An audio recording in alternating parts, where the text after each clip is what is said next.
নবম অধ্যায়। বৃত্রাসুরের আবির্ভাব।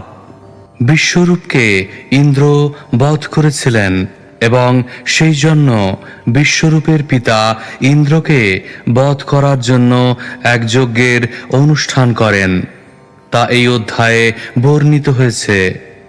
যজ্ঞ থেকে যখন বৃত্রাসুর আবির্ভূত হয় তখন দেবতারা ভয়ে ভগবানের আশ্রয় গ্রহণ করে তাঁর স্তব করতে শুরু করেন। অসুরদের প্রতি প্রীতিবশত বিশ্বরূপ গোপনে তাদের যোগ্য ভাগ প্রদান করেন। ইন্দ্র যখন সেই কথা জানতে পারেন তখন তিনি বিশ্বরূপের মস্তক ছেদন করেন, কিন্তু একজন ব্রাহ্মণকে হত্যা করেছেন বলে পরে তিনি অনুতাপ করেন। ব্রহ্ম হত্যাজনিত পাপ স্খলন করতে সমর্থ হলেও দেবরাজ ইন্দ্র তা করেননি। পক্ষান্তরে তিনি সেই পাপের ফল গ্রহণ করেছিলেন। পরে তিনি তা ভূমি, জল, বৃক্ষ এবং স্ত্রী সাধারণের মধ্যে তা বিতরণ করেন। যেহেতু ভূমি সেই পাপের 1/4 গ্রহণ করেছিল, তাই ভূমির এক অংশ মরুভূমিতে পরিণত হয়েছে। বৃক্ষ যে 1/4 গ্রহণ করেছিল, তার ফলে বৃক্ষের নির্যাস রূপে তা দৃষ্ট হয়, যা পান করা নিষিদ্ধ। স্ত্রীদের মধ্যে সেই পাপ রজরূপে দৃষ্ট হয় এবং সেই জন্য রজস্বলা স্ত্রী অস্পৃশ্য। জলে সেই পাপ বুদবুদ ফেনারূপে দৃষ্ট হয় বলে ফেনাযুক্ত জল অব্যবহার্য। বিশ্বরূপের মৃত্যুর পর তার পিতা ত্বষ্টা ইন্দ্রকে বধ করার জন্য এক যজ্ঞ অনুষ্ঠান করেন। কর্মকাণ্ডীয় যজ্ঞে যদি মন্ত্র উচ্চারণে ব্যতিক্রম হয় তাহলে তার বিপরীত ফল হয়। ত্বষ্টার যজ্ঞেও তাই হয়েছিল।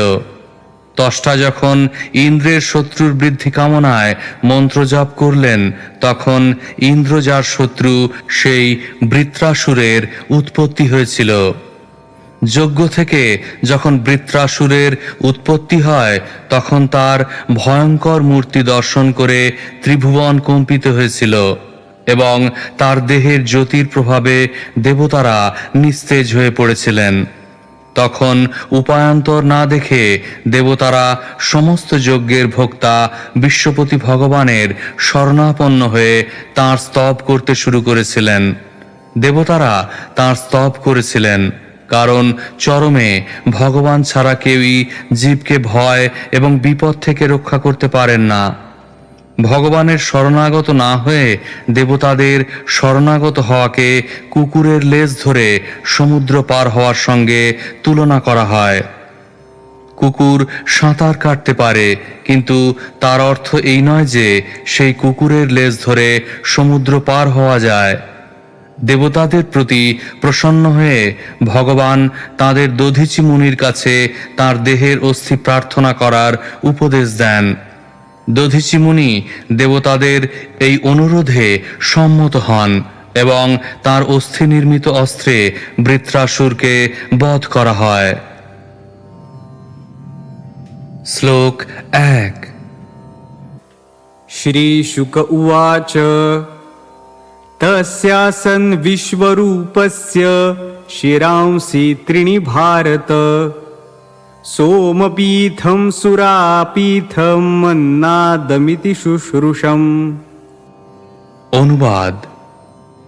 শ্রী সুখদেব গোস্বামী বললেন, হে মহারাজ পরীক্ষিত, আমি পরম্পরা সূত্রে শুনেছি যে সেই দেব পুরোহিত বিশ্বরূপের 3টি মস্তক ছিল। একটির দ্বারা তিনি সোমরস পান করতেন, অন্যটির দ্বারা তিনি সুরা পান করতেন এবং অপরটির দ্বারা তিনি অন্ন আহার করতেন। তাৎপর্য: কোনো মানুষ স্বর্গলোক, সেখানকার রাজা, অধিবাসী এবং তাদের কার্যকলাপ দর্শন করতে পারে না, কারণ কোনো মানুষ স্বর্গলোকে যেতে পারে না। আধুনিক বৈজ্ঞানিকেরা যদিও অনেক শক্তিশালী অন্তরিক্ষ যান আবিষ্কার করেছে, তবুও তারা চন্দ্রলোকে পর্যন্ত যেতে পারে না। অন্যান্য লোকের আর কি কথা। মানুষ তার প্রত্যক্ষ অভিজ্ঞতার দ্বারা তার ইন্দ্রিয়ানুভূতির অতীত কোনো কিছু জানতে পারে না। তাই গুরু পরম্পরার সূত্রে শ্রবণ করা অবশ্য কর্তব্য। তাই মহাত্মা সুখদেব গোস্বামী বলেছেন, হে রাজন, আমি পরম্পরা সূত্রে যা শুনেছি তা আমি আপনার কাছে বর্ণনা করব। এটিই হচ্ছে বৈদিক পন্থা। বৈদিক জ্ঞানকে বলা হয় শ্রুতি, কারণ তা পরম্পরার ধারায় শ্রবণ করার মাধ্যমে গ্রহণ করতে হয়। এই জ্ঞান আমাদের ব্যবহারিক জ্ঞানের সীমার অতীত। শ্লোক 2। स वै बर्हिषि देवेभ्यो भागं प्रत्यक्षमुच्चकैः अददद्यस्य पितरो देवाः सम्प्रश्रयं नृप। অনুবাদ: হে মহারাজ পরীক্ষিত, বিশ্বরূপ তার পিতার দিক থেকে দেবতাদের সঙ্গে সম্পর্কিত ছিলেন এবং তাই তিনি প্রকাশ্যভাবে বিনয়ের সঙ্গে ইন্দ্রায় ইদং সাহা, এটি দেবরাজ ইন্দ্রের জন্য, এবং ইদম অগ্নয়ে, এটি অগ্নিদেবের জন্য ইত্যাদি মন্ত্র উচ্চস্বরে উচ্চারণ করে অগ্নিতে দেবতাদের উদ্দেশ্যে হবি প্রদান করেছিলেন। শ্লোক 3। स एव हि ददौ भागं परोक्षम् असुरान् प्रति यजमानो वहद्भागं मातृस्नेहवशानुगः। অনুবাদ: যদিও তিনি দেবতাদের নামে যজ্ঞে ঘি আহুতি দিচ্ছিলেন, তবুও দেবতাদের অজ্ঞাতসারে তিনি অসুরদেরও যজ্ঞভাগ নিবেদন করছিলেন, কারণ তার মাতৃ সম্বন্ধে তিনি তাদের সঙ্গে সম্পর্কিত ছিলেন। তাৎপর্য: যেহেতু বিশ্বরূপ দেবতা এবং অসুর উভয়ের সঙ্গে সম্পর্কিত ছিলেন, তাই তিনি সেই দুই পক্ষেরই হয়ে ভগবানের প্রসন্নতা বিধান করছিলেন। তিনি যখন অসুরদের পক্ষ অবলম্বন করে অগ্নিতে আহুতি দিচ্ছিলেন, তখন তিনি দেবতাদের অজ্ঞাতসারে তা করছিলেন। শ্লোক 4। तद्देव हेलनं तस्य धर्मालीकं सुरेश्वरः आलक्षतरसा भीतस्तच्छीर्षाण्यच्छिनद्रुषा। অনুবাদ: কিন্তু একসময় দেবরাজ ইন্দ্র বুঝতে পেরেছিলেন যে বিশ্বরূপ গোপনে দেবতাদের প্রতারণা করে অসুরদের যজ্ঞভাগ নিবেদন করছিলেন। তখন তিনি অসুরদের কাছে পরাজিত হওয়ার ভয়ে এবং বিশ্বরূপের প্রতি অত্যন্ত ক্রুদ্ধ হয়ে তৎক্ষণাৎ তার 3টি মস্তক ছেদন করেছিলেন। শ্লোক 5।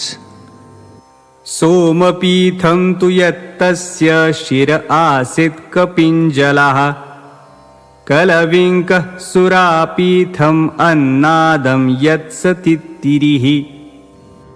অনুবাদ: তখন যে মস্তকটি দিয়ে তিনি সোমরস পান করতেন, সেটি কপিঞ্জল পক্ষীতে চাতক রূপান্তরিত হয়েছিল। যে মস্তকটি দিয়ে সুরাপান করতেন, সেটি কলবিঙ্ক পক্ষী চটক, এবং যে মস্তকটি দিয়ে অন্ন ভোজন করতেন, সেটি তিত্তিরি পক্ষী হয়েছিল। শ্লোক 6। ब्रह्महत्यामञ्जलिना जग्राह यदपीश्वरः संवत्सरान्ते तदगं भूतानां सविशुद्धये भूम्यम्बुद्रुमयोषिद्भ्यश्चतुर्धा व्यभजद्धरिः। অনুবাদ: ইন্দ্র যদিও ব্রহ্ম হত্যাজনিত পাপ স্খলন করতে সমর্থ ছিলেন, তবুও তিনি কৃতাঞ্জলি হয়ে অনুতাপ সহকারে সেই পাপ গ্রহণ করেছিলেন। তিনি 1 বছর যাতনা ভোগ করার পর নিজের বিশুদ্ধিকরণের জন্য সেই পাপের ফল পৃথিবী, জল, বৃক্ষ এবং স্ত্রী জাতির মধ্যে ভাগ করে দিয়েছিলেন। শ্লোক 7। भूमिस्तुरीयं जग्राह खातपूरवरेण वै इरीणं ब्रह्महत्याया रूपं भूमौ प्रदृश्यते। অনুবাদ: ভূমির খাদ গর্ত আপনা থেকেই পূর্ণ হয়ে যাবে। ইন্দ্রের কাছে এই বর পেয়ে ভূমি ইন্দ্রের ব্রহ্ম হত্যাজনিত পাপের 1/4 গ্রহণ করেছিল। সেই পাপের ফলস্বরূপ আমরা ভূপৃষ্ঠে মরুভূমি দেখতে পাই। তাৎপর্য: মরুভূমি যেহেতু পৃথিবীর রোগগ্রস্ত অবস্থা, তাই মরুভূমিতে কোনো শুভ কর্ম অনুষ্ঠান করা যায় না। যারা মরুভূমিতে বাস করে তারা ব্রহ্মহত্যাজনিত পাপের ফল ভোগ করছে বলে বুঝতে হবে। শ্লোক 8। तुर्यं छेदविरोहेण वरेण जगृहुद्रुमाः तेषां निर्यासरूपेण ब्रह्महत्या प्रदृश्यते। অনুবাদ: বৃক্ষেরা ইন্দ্রের কাছে বর লাভ করেছিল যে তাদের কাটা হলেও তাদের ডালপালা আবার বর্ধিত হবে। সেই বর লাভ করে বৃক্ষেরা ইন্দ্রের ব্রহ্মহত্যাজনিত পাপের 1/4 গ্রহণ করেছিল। সেই পাপের ফল বৃক্ষের নির্যাস রূপে দৃষ্ট হয়। সেই জন্যই বৃক্ষের নির্যাস পান করা নিষিদ্ধ। শ্লোক 9। शश्वत्कामवरेणाहं स्तुरीयं जगृहुः स्त्रियः रजोरूपेण तास्वंहो मासि मासि प्रदृश्यते। অনুবাদ: নারীগণ ইন্দ্রের কাছে বর লাভ করেছিল যে তারা সর্বকালে মৈথুন সম্ভোগ করতে পারবে। এমনকি গর্ভ অবস্থায়ও সম্ভোগ যদি গর্ভের পক্ষে ক্ষতিকারক না হয় তাহলে সম্ভোগ করতে পারবে। সেই বর লাভ করার ফলে তারা ইন্দ্রের পাপের 1/4 গ্রহণ করেছিল। তাই প্রতি মাসে ঋতুকালে রজরূপে সেই পাপ দৃষ্ট হয়। তাৎপর্য: নারী জাতি অত্যন্ত কামুক এবং তাদের কামবাসনা কখনো পূর্ণ হয় না। যখন ইন্দ্রের কাছে তারা বর লাভ করেছিল যে তাদের কামবাসনার কখনো অন্ত হবে না, তখন নারীগণ ইন্দ্রের ব্রহ্মহত্যাজনিত পাপের 1/4 গ্রহণ করেছিল। শ্লোক 10। द्रव्यभूयो वरेणापस्तुरीयं जगृहुर्मलं तासु बुद्बुदफेनाभ्यां दृष्टं तद्हरति क्षिपन्। অনুবাদ: ইন্দ্রের কাছ থেকে জল বর লাভ করেছিল যে অন্য দ্রব্যের সঙ্গে তার মিশ্রণের ফলে সেই বস্তুরই আধিক্য ঘটবে। সেই বর লাভ করে জল ইন্দ্রের ব্রহ্মহত্যাজনিত পাপের 1/4 গ্রহণ করেছিল। সেই পাপ জলে বুদবুদ এবং ফেনা রূপে দেখা যায়। যখন জল আহরণ করা হয় তখন বুদবুদ ও ফেনা বাদ দিয়েই তা আহরণ করতে হয়। তাৎপর্য: দুধের সঙ্গে ফলের বাসের সঙ্গে অথবা এই ধরনের বস্তুর সঙ্গে জলের মিশ্রণের ফলে তাদের আয়তন বৃদ্ধি পায় এবং কেউ বুঝতে পারে না কিসে বৃদ্ধি হয়েছে। এই বর লাভের বিনিময়ে জল ইন্দ্রের পাপের 1/4 গ্রহণ করেছিল। সেই পাপ বুদবুদ এবং ফেনা রূপে দৃষ্ট হয়। তাই পানীয় জল সংগ্রহ করার সময় বুদবুদ এবং ফেনা বর্জন করা উচিত। শ্লোক 11। हतपुत्रस्ततस्त्वष्टा जुहावेन्द्राय शत्रवे इन्द्रशत्रो विवर्धस्व माचिरं जहि विद्विषम्। অনুবাদ: বিশ্বরূপের মৃত্যুর পর তার পিতা ত্বষ্টা ইন্দ্রাকে হত্যা করার জন্য এক যজ্ঞ অনুষ্ঠান করেছিলেন। হে ইন্দ্রশত্রু, তোমার শত্রুকে অচিরে বধ করার জন্য তুমি বর্ধিত হও, এই বলে যজ্ঞে তিনি আহুতি নিবেদন করেছিলেন। তাৎপর্য: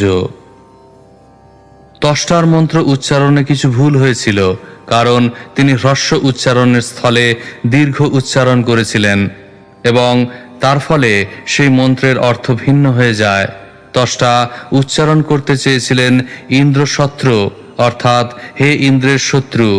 এই স্থলে ষষ্ঠী তৎপুরুষ সমাস অর্থাৎ ইন্দ্রের শত্রু বোঝাতে চেয়েছিলেন, কিন্তু দুর্ভাগ্যবশত সেই মন্ত্র দীর্ঘ উচ্চারণের ফলে সেই শব্দের অর্থ হয়ে দাঁড়িয়েছিল ইন্দ্র যার শত্রু। তার ফলে ইন্দ্রের শত্রুর পরিবর্তে বৃত্রাসুরের আবির্ভাব হয়েছিল। ইন্দ্র ছিলেন যার শত্রু। শ্লোক 12। अथान्वाहार्यपचनाद् उत्थितो घोरदर्शनः कृतान्त इव लोकानां युगान्तसमये यथा।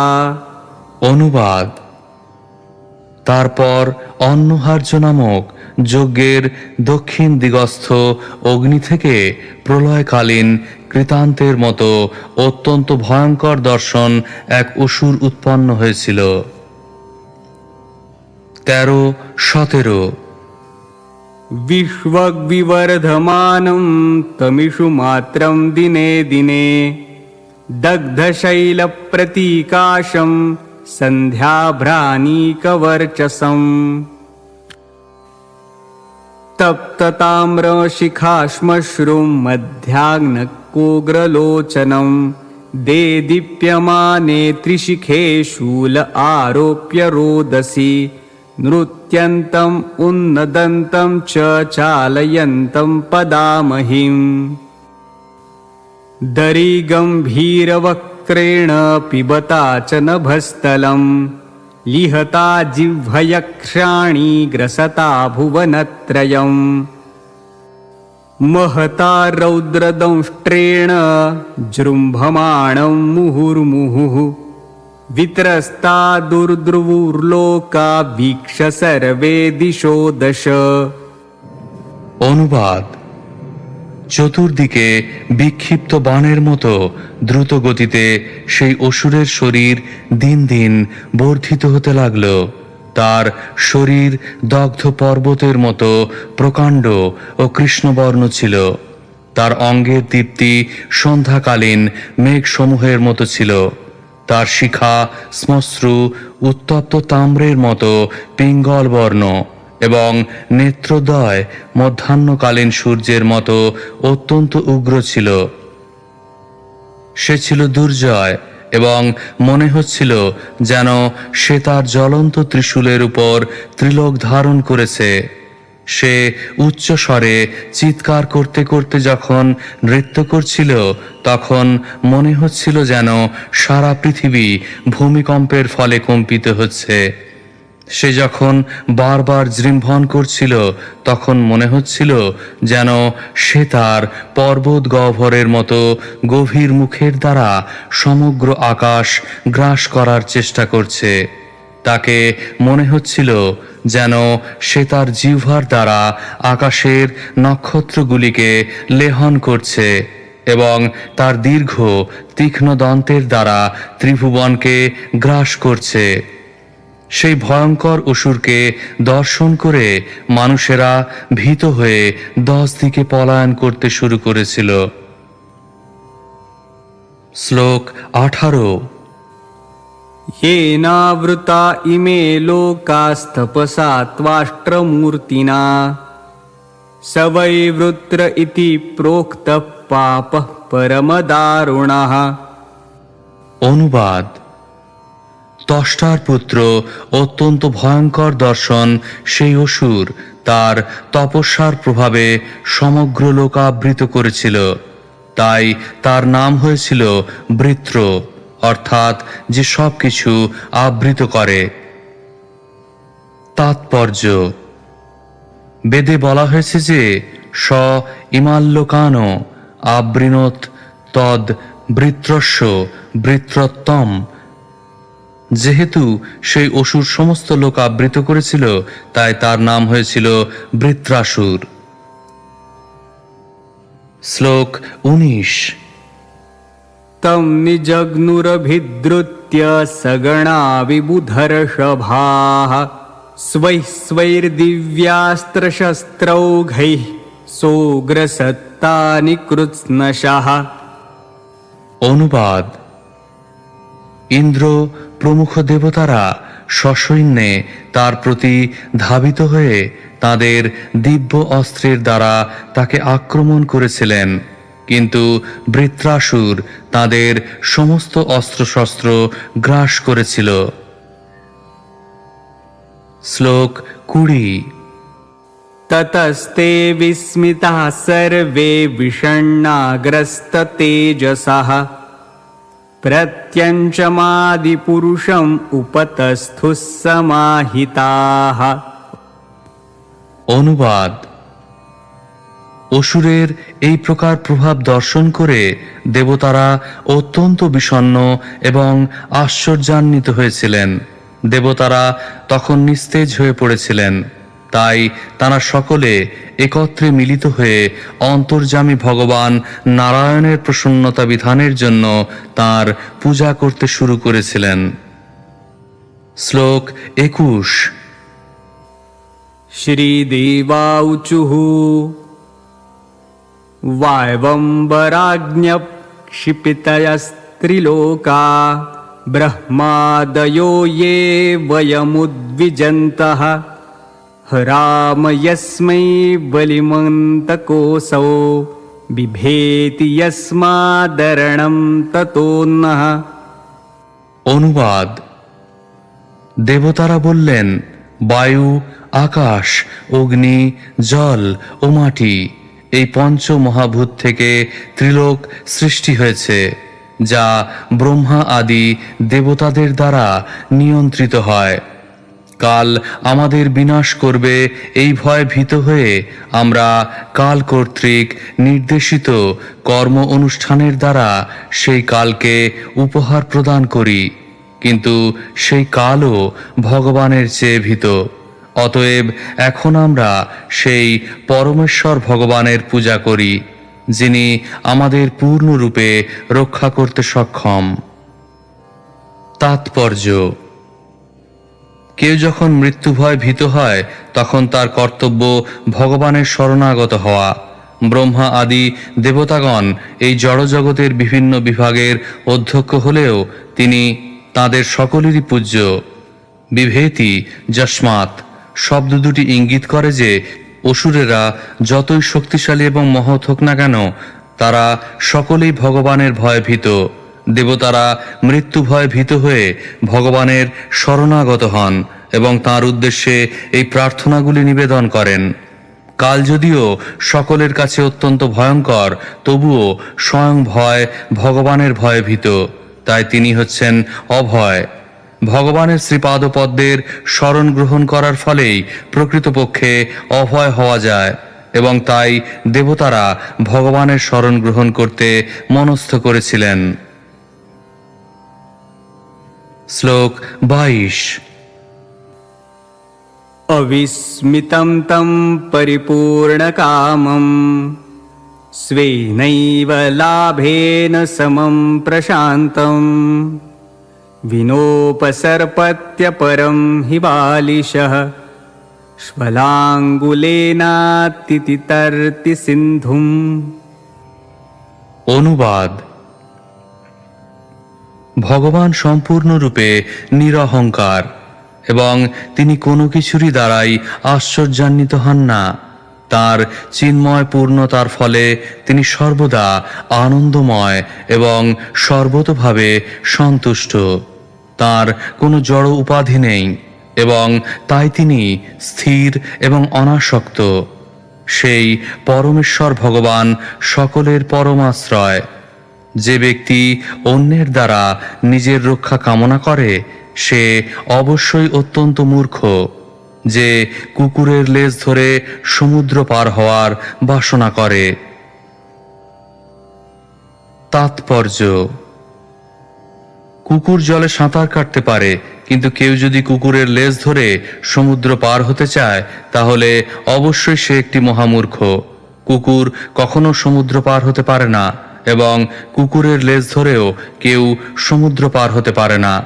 তেমনি কেউ যদি অজ্ঞানের সমুদ্র পার হতে চায় তাহলে কোনো দেবতা অথবা অন্য কারো শরণ গ্রহণ না করে কেবল ভগবানেরই অভয় চরণার বিন্দের শরণ গ্রহণ করা উচিত।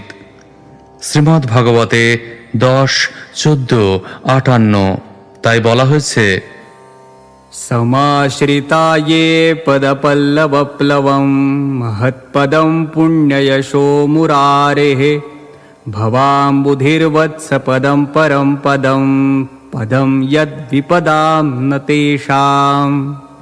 ভগবানের চরণ কমল হচ্ছে এক অবিনশ্বর নৌকা, এবং সেই নৌকার আশ্রয় যিনি গ্রহণ করেছেন তিনি অনায়াসে অজ্ঞানের সমুদ্র অতিক্রম করতে পারেন।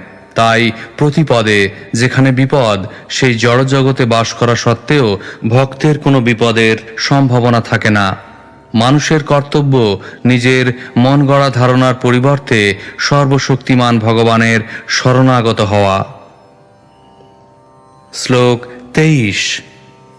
यस्योरुशृङ्गे जगतिं स्वनावं मनुर्यथा बध्यततारदुर्गम् स एव नस्त्वाष्ट्रभयाद्दुरन्तात् त्राताश्रितान् वारिचरोऽपि नूनम्। অনুবাদ: পূর্বে মহারাজ সত্যব্রত নামক মনু পৃথিবীরূপা ক্ষুদ্র নৌকাটি মৎস্য অবতারের শৃঙ্গে বেঁধে প্রলয়ের সময় মহাসংকট থেকে পরিত্রাণ পেয়েছিলেন। ত্বষ্টার পুত্রের ভয়ঙ্কর ভয় থেকে সেই মৎস্যমূর্তি ভগবান আমাদের রক্ষা করুন। শ্লোক 24। पुरा स्वयंभूरपि संयमाम्भस्युदीर्णवातोर्मिरवैकराले एकोरविन्दात् पतितस्ततार तस्माद् भयाद् येन स नोऽस्तु पारः। অনুবাদ: সৃষ্টির আদিতে ভয়ঙ্কর প্রলয় সলিলে প্রচণ্ড বায়ু ভয়ঙ্কর তরঙ্গের সৃষ্টি করেছিল। সেই মহাতরঙ্গ থেকে যে ভয়ঙ্কর শব্দ হয়েছিল তার ফলে ব্রহ্মা তার কমলাসন থেকে প্রলয় সলিলে পতনোন্মুখ হয়েছিলেন। তখন তাকে যিনি রক্ষা করেছিলেন সেই পরমেশ্বর ভগবান আমাদেরও এই ভয়ঙ্কর পরিস্থিতিতে রক্ষা করুন। শ্লোক 25। य एक ईशो निजमायया नः ससर्जयेनानुसृजाम विश्वम् वयं न यस्यापि पुरः समीहतः पश्याम लिङ्गं पृथगीशमानिनः। অনুবাদ: যে পরমেশ্বর ভগবান তার বহিরঙ্গা মায়াশক্তির দ্বারা আমাদের সৃষ্টি করেছেন এবং যার কৃপায় আমরা ব্রহ্মাণ্ডের সৃষ্টি বিস্তার করি, তিনি সর্বদা আমাদের সম্মুখে পরমাত্মা রূপে বিরাজমান, কিন্তু আমরা তার রূপ দর্শন করতে পারি না।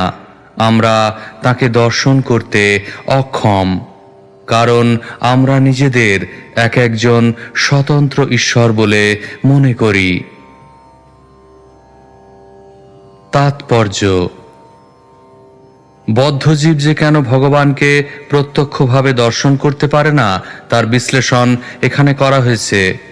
ভগবান যদিও আমাদের সম্মুখে শ্রীকৃষ্ণ অথবা শ্রীরামচন্দ্র রূপে আবির্ভূত হন এবং একজন নায়ক অথবা রাজা রূপে মানুষদের মধ্যে লীলাবিলাস করেন, তবুও বদ্ধজীবেরা তাকে চিনতে পারে না। অবজানন্তি মাং মূঢ়া মানুষিং তনুমাশ্রিতম। মূর্খেরা মূঢ়া ভগবানকে একজন সাধারণ মানুষ বলে মনে করে অবজ্ঞা করে। আমরা যতই নগণ্য হই না কেন, তবুও আমরা মনে করি যে আমরাও ভগবান, আমরাও ব্রহ্মাণ্ড সৃষ্টি করতে পারি।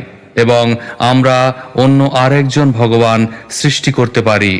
এই কারণেই আমরা ভগবানকে দর্শন করতে পারি না অথবা জানতে পারি না। এই প্রসঙ্গে শ্রীল মধ্বাচার্য বলেছেন, লিঙ্গম এব পশ্চামঃ কদাচিদভিমানস্তু দেবানামপি সন্নিব প্রায়ঃ কালেষু নাস্তেব তারতম্যেন সোপিতু।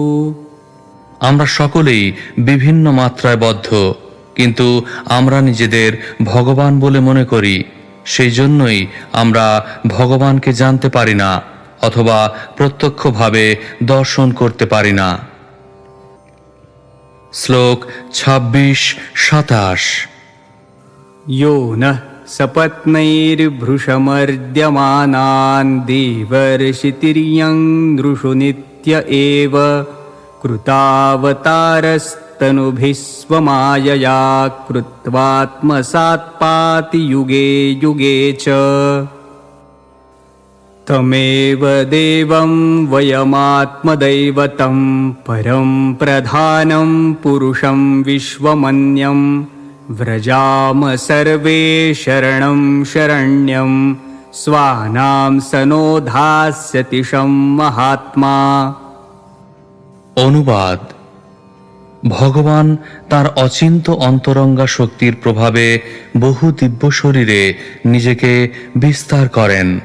যেমন দেবতাদের মধ্যে বামন দেব রূপে, ঋষিদের মধ্যে পরশুরাম রূপে, পশুদের মধ্যে নৃসিংহ, বরাহ আদি রূপে, জলচরদের মধ্যে মৎস্য, কূর্ম রূপে এবং মানুষদের মধ্যে শ্রীকৃষ্ণ এবং শ্রীরামচন্দ্র রূপে তিনি আবির্ভূত হন।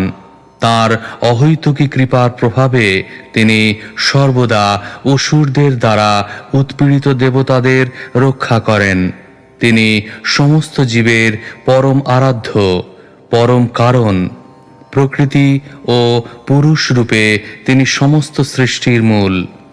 এই ব্রহ্মাণ্ড থেকে ভিন্ন হওয়া সত্ত্বেও তিনি বিরাট রূপে এই ব্রহ্মাণ্ডে বিরাজ করেন।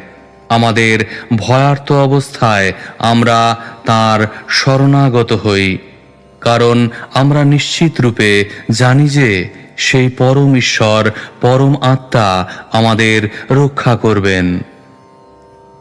তাৎপর্য: এই শ্লোকে ভগবান শ্রীবিষ্ণুকে সৃষ্টির আদি কারণ বলে নিশ্চিত রূপে বর্ণনা করা হয়েছে। শ্রীধর স্বামী তাঁর ভাষ্য ভাবার্থ দীপিকায় প্রকৃতি এবং পুরুষ যে জগৎ সৃষ্টির কারণ এই ধারণার উত্তর দিয়েছেন। এখানে উল্লেখ করা হয়েছে পরং প্রধানং পুরুষং বিশ্বম অন্নম। তিনি পরম কারণ। প্রকৃতি এবং পুরুষ এই সৃজনাত্মক শক্তিরূপে প্রকট হন।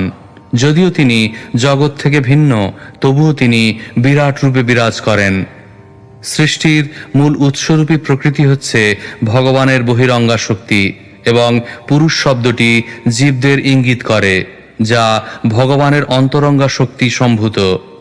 প্রকৃতি এবং পুরুষ উভয় চরমে ভগবানে প্রবিষ্ট হয়, যে সম্বন্ধে ভগবদ্গীতায় বলা হয়েছে প্রকৃতিং জানতি মামিকাম। যদিও প্রকৃতি ও পুরুষ আপাত দৃষ্টিতে জড়জগতের কারণ বলে মনে হয়, কিন্তু তারা উভয়ই পরমেশ্বর ভগবানের বিভিন্ন শক্তির প্রকাশ। তাই ভগবান হচ্ছেন প্রকৃতি এবং পুরুষের কারণ। তিনি হচ্ছেন মূল কারণ, সর্বকারণ কারণম। নারদীয় পুরাণে বলা হয়েছে अविकारोऽपि परमः प्रकृतिस्तु विकारिणी अनुप्रविश्य गोविन्दः प्रकृतिश्चाभिधीयते। প্রকৃতি এবং পুরুষ উভয়ই যথাক্রমে ভগবানের নিকৃষ্টা এবং উৎকৃষ্ট শক্তি, যা বিশ্লেষণ করে ভগবদ্গীতায় বলা হয়েছে গাম আবিশ্য। ভগবান প্রকৃতিতে প্রবেশ করেন এবং তার ফলে প্রকৃতি বিভিন্ন রূপে জগৎ সৃষ্টি করে। প্রকৃতি স্বতন্ত্র নয় অথবা ভগবানের শক্তির অতীত নয়। বাসুদেব বা ভগবান শ্রীকৃষ্ণ সবকিছুর আদি কারণ। তাই ভগবদ্গীতায় 10:8 ভগবান বলেছেন আমি জড় এবং চেতন জগতের সবকিছুর উৎস। সবকিছু আমার থেকেই প্রবর্তিত হয়। সেই তত্ত্ব অবগত হয়ে যারা শুদ্ধ ভক্তি সহকারে আমার ভজনা করেন তাঁরাই যথার্থ তত্ত্বজ্ঞানী।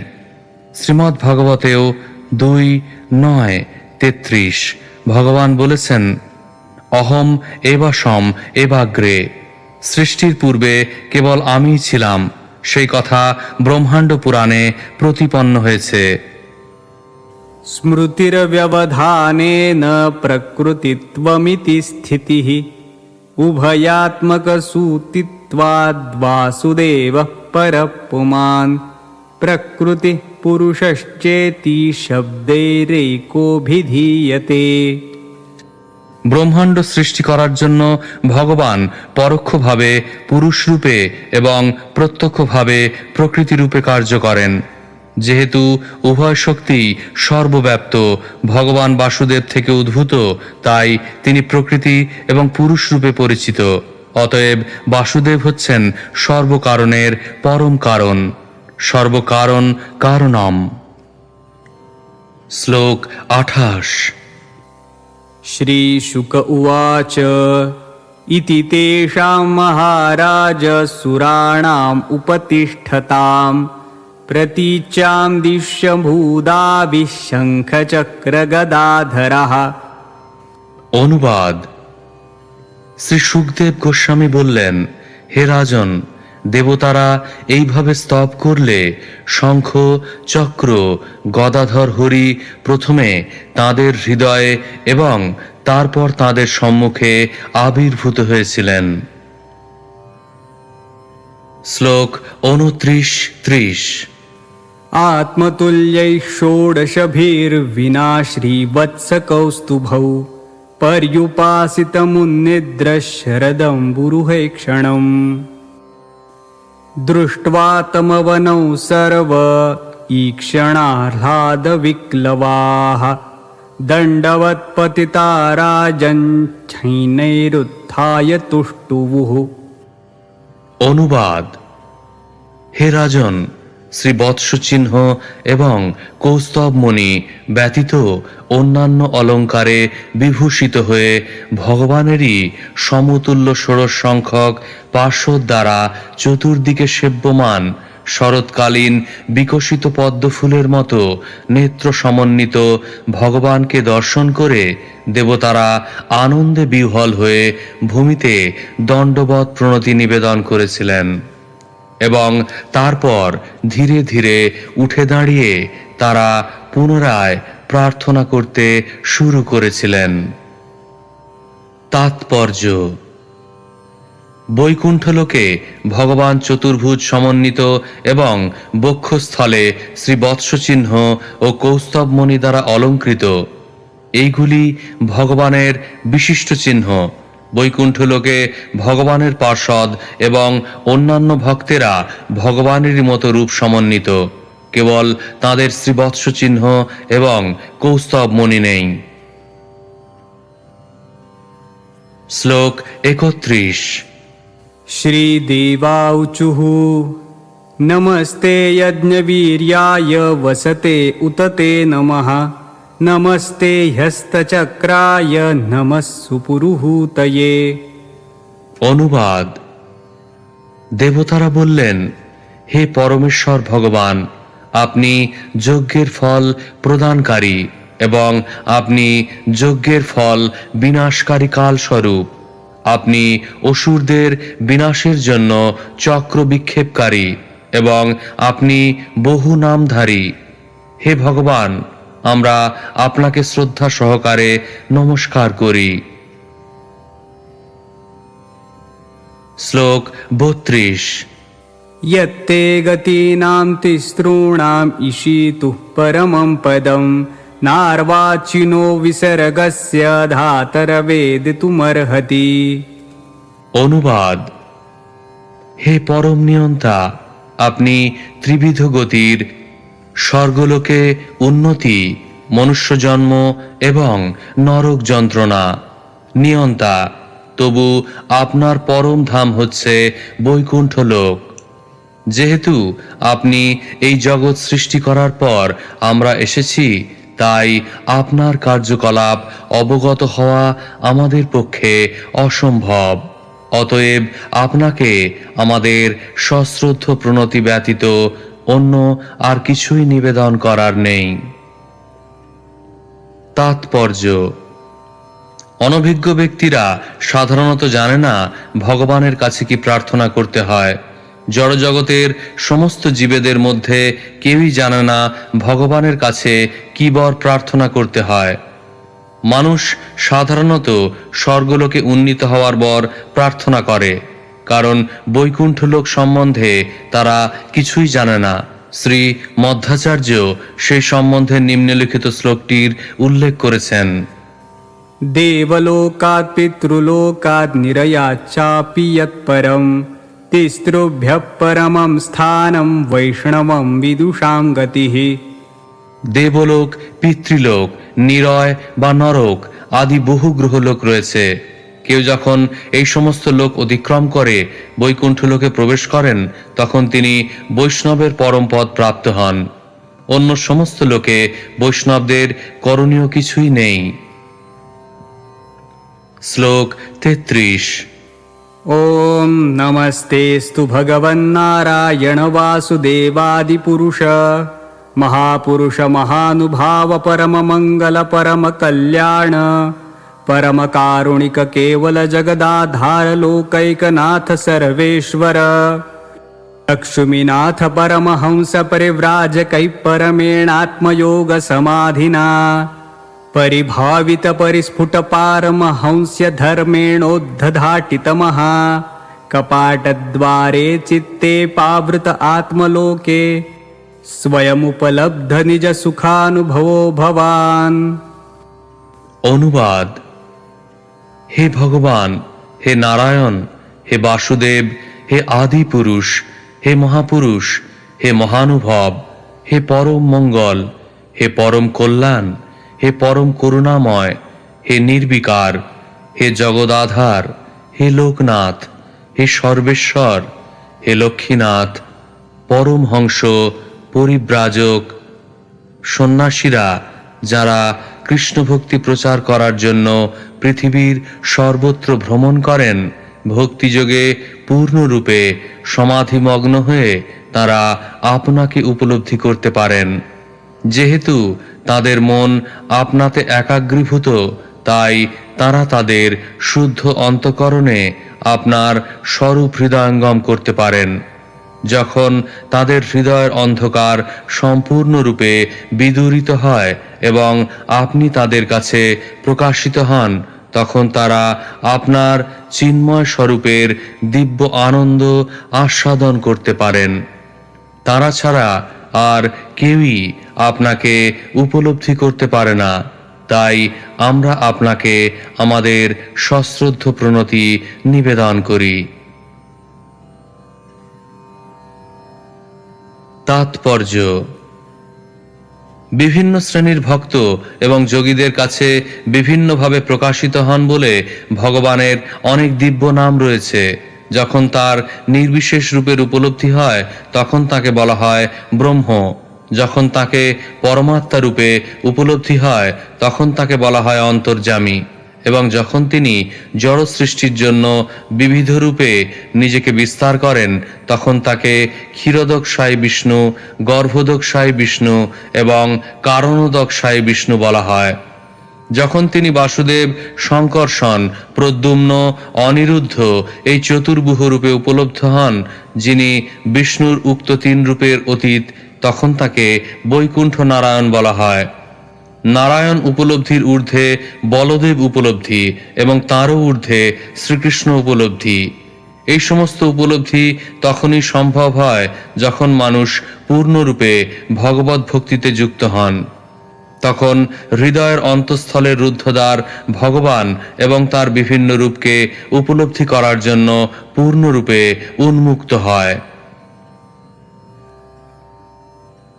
শ্লোক 34। दुरवबोध इव तवायं विहारयोगो यद शरणो शरीर इदमनवेक्षितास्मत्समवाय आत्मनैवाविक्रियमाणेन सगुणमगुणः सृजसि पासि हरसि। অনুবাদ: হে ভগবান, আপনার কোনো অবলম্বনের প্রয়োজন হয় না, এবং যদিও আপনার কোনো জড় শরীর নেই, তবু আপনার আমাদের সহযোগিতার প্রয়োজন হয় না, যেহেতু আপনি সমস্ত জড় সৃষ্টির কারণ। আপনি বিকারপ্রাপ্ত না হয়ে সমস্ত জড় উপাদানগুলি সরবরাহ করেন এবং স্বয়ং এই জড় জগতের সৃষ্টি, পালন এবং সংহার কার্য সম্পাদন করেন। যদিও মনে হয় যে আপনি জড় কার্যকলাপে যুক্ত, তবু আপনি সমস্ত জড়গুণের অতীত। তাই আপনার এই সমস্ত দিব্য কার্যকলাপ হৃদয়ঙ্গম করা অত্যন্ত কঠিন। তাৎপর্য: ব্রহ্ম সংহিতায় 5:37 বলা হয়েছে, গোলক এব নিবসত্য ক্ষীরাত্মভূত। পরমেশ্বর ভগবান শ্রীকৃষ্ণ সর্বদা গোলক বৃন্দাবনে বিরাজ করেন। আরও বলা হয়েছে, বৃন্দাবনং পরিত্যাজ্য পদমেকং ন গচ্ছতি। শ্রীকৃষ্ণ কখনো বৃন্দাবন ছেড়ে এক পা কোথাও যান না, কিন্তু শ্রীকৃষ্ণ যদিও তাঁর ধাম গোলক বৃন্দাবনে বিরাজমান, তবু তিনি সর্বব্যাপ্ত। তাই তিনি সর্বস্থানে উপস্থিত। বদ্ধ জীবেদের পক্ষে তার হৃদয়ঙ্গম করা অত্যন্ত কঠিন, কিন্তু ভক্তেরা বুঝতে পারেন যে শ্রীকৃষ্ণ সর্বদা তাঁর ধামে বিরাজমান হওয়া সত্ত্বেও সর্বব্যাপ্ত। দেবতারা হচ্ছেন ভগবানের বিভিন্ন অঙ্গ, যদিও ভগবানের কোনো জড় শরীর নেই এবং তার কারো সহায়তারও প্রয়োজন হয় না। তিনি সর্বব্যাপ্ত। ময়া তদ্মিদং সর্বং জগদ্ব্যক্ত মূর্তিনা। কিন্তু তা সত্ত্বেও তিনি তার চিন্ময় স্বরূপে সর্বত্র উপস্থিত নন। মায়াবাদীদের মতে ব্রহ্ম সর্বব্যাপ্ত হওয়ার ফলে তার কোনো চিন্ময় রূপ থাকা সম্ভব নয়। মায়াবাদীদের মতে যেহেতু তিনি সর্বব্যাপ্ত, তাই তার কোনো রূপ নেই, সেই কথা সত্য নয়। ভগবানের চিন্ময় রূপ রয়েছে এবং সেই সঙ্গে তিনি জড়জগতের সর্বত্র ব্যাপ্ত। শ্লোক 35।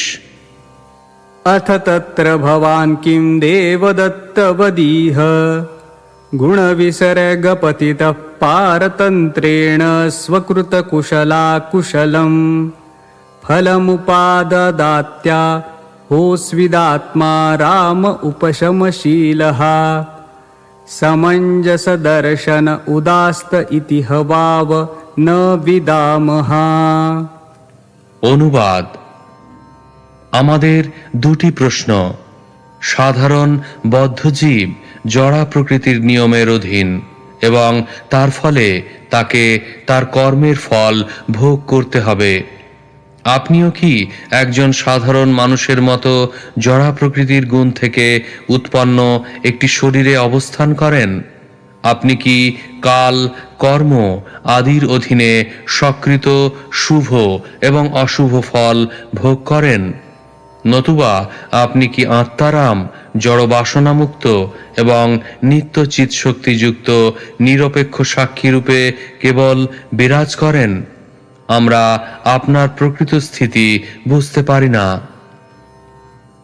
তাৎপর্য: ভগবদ্গীতা শ্রীকৃষ্ণ বলেছেন যে তিনি দুটি উদ্দেশ্য সাধনের জন্য এই জড়জগতে অবতরণ করেন, যথা পরিত্রাণায় সাধুনাং বিনাশায় চ দুষ্কৃতাম। ভক্তদের পরিত্রাণ করার জন্য এবং অভক্ত অসুরদের বিনাশ করার জন্য। ভগবানের এই দুই প্রকার কর্মই সমান। ভগবান যখন অসুরদের দণ্ড দেবার জন্য আসেন, তখন তিনি তাদের উপর তাঁর কৃপা বর্ষণ করেন, এবং তেমনি তিনি যখন তার ভক্তদের উদ্ধার করেন, তখন তাদের প্রতিও কৃপা বর্ষণ করেন। এইভাবে ভগবান বদ্ধ জীবেদের সমভাবে কৃপা করেন।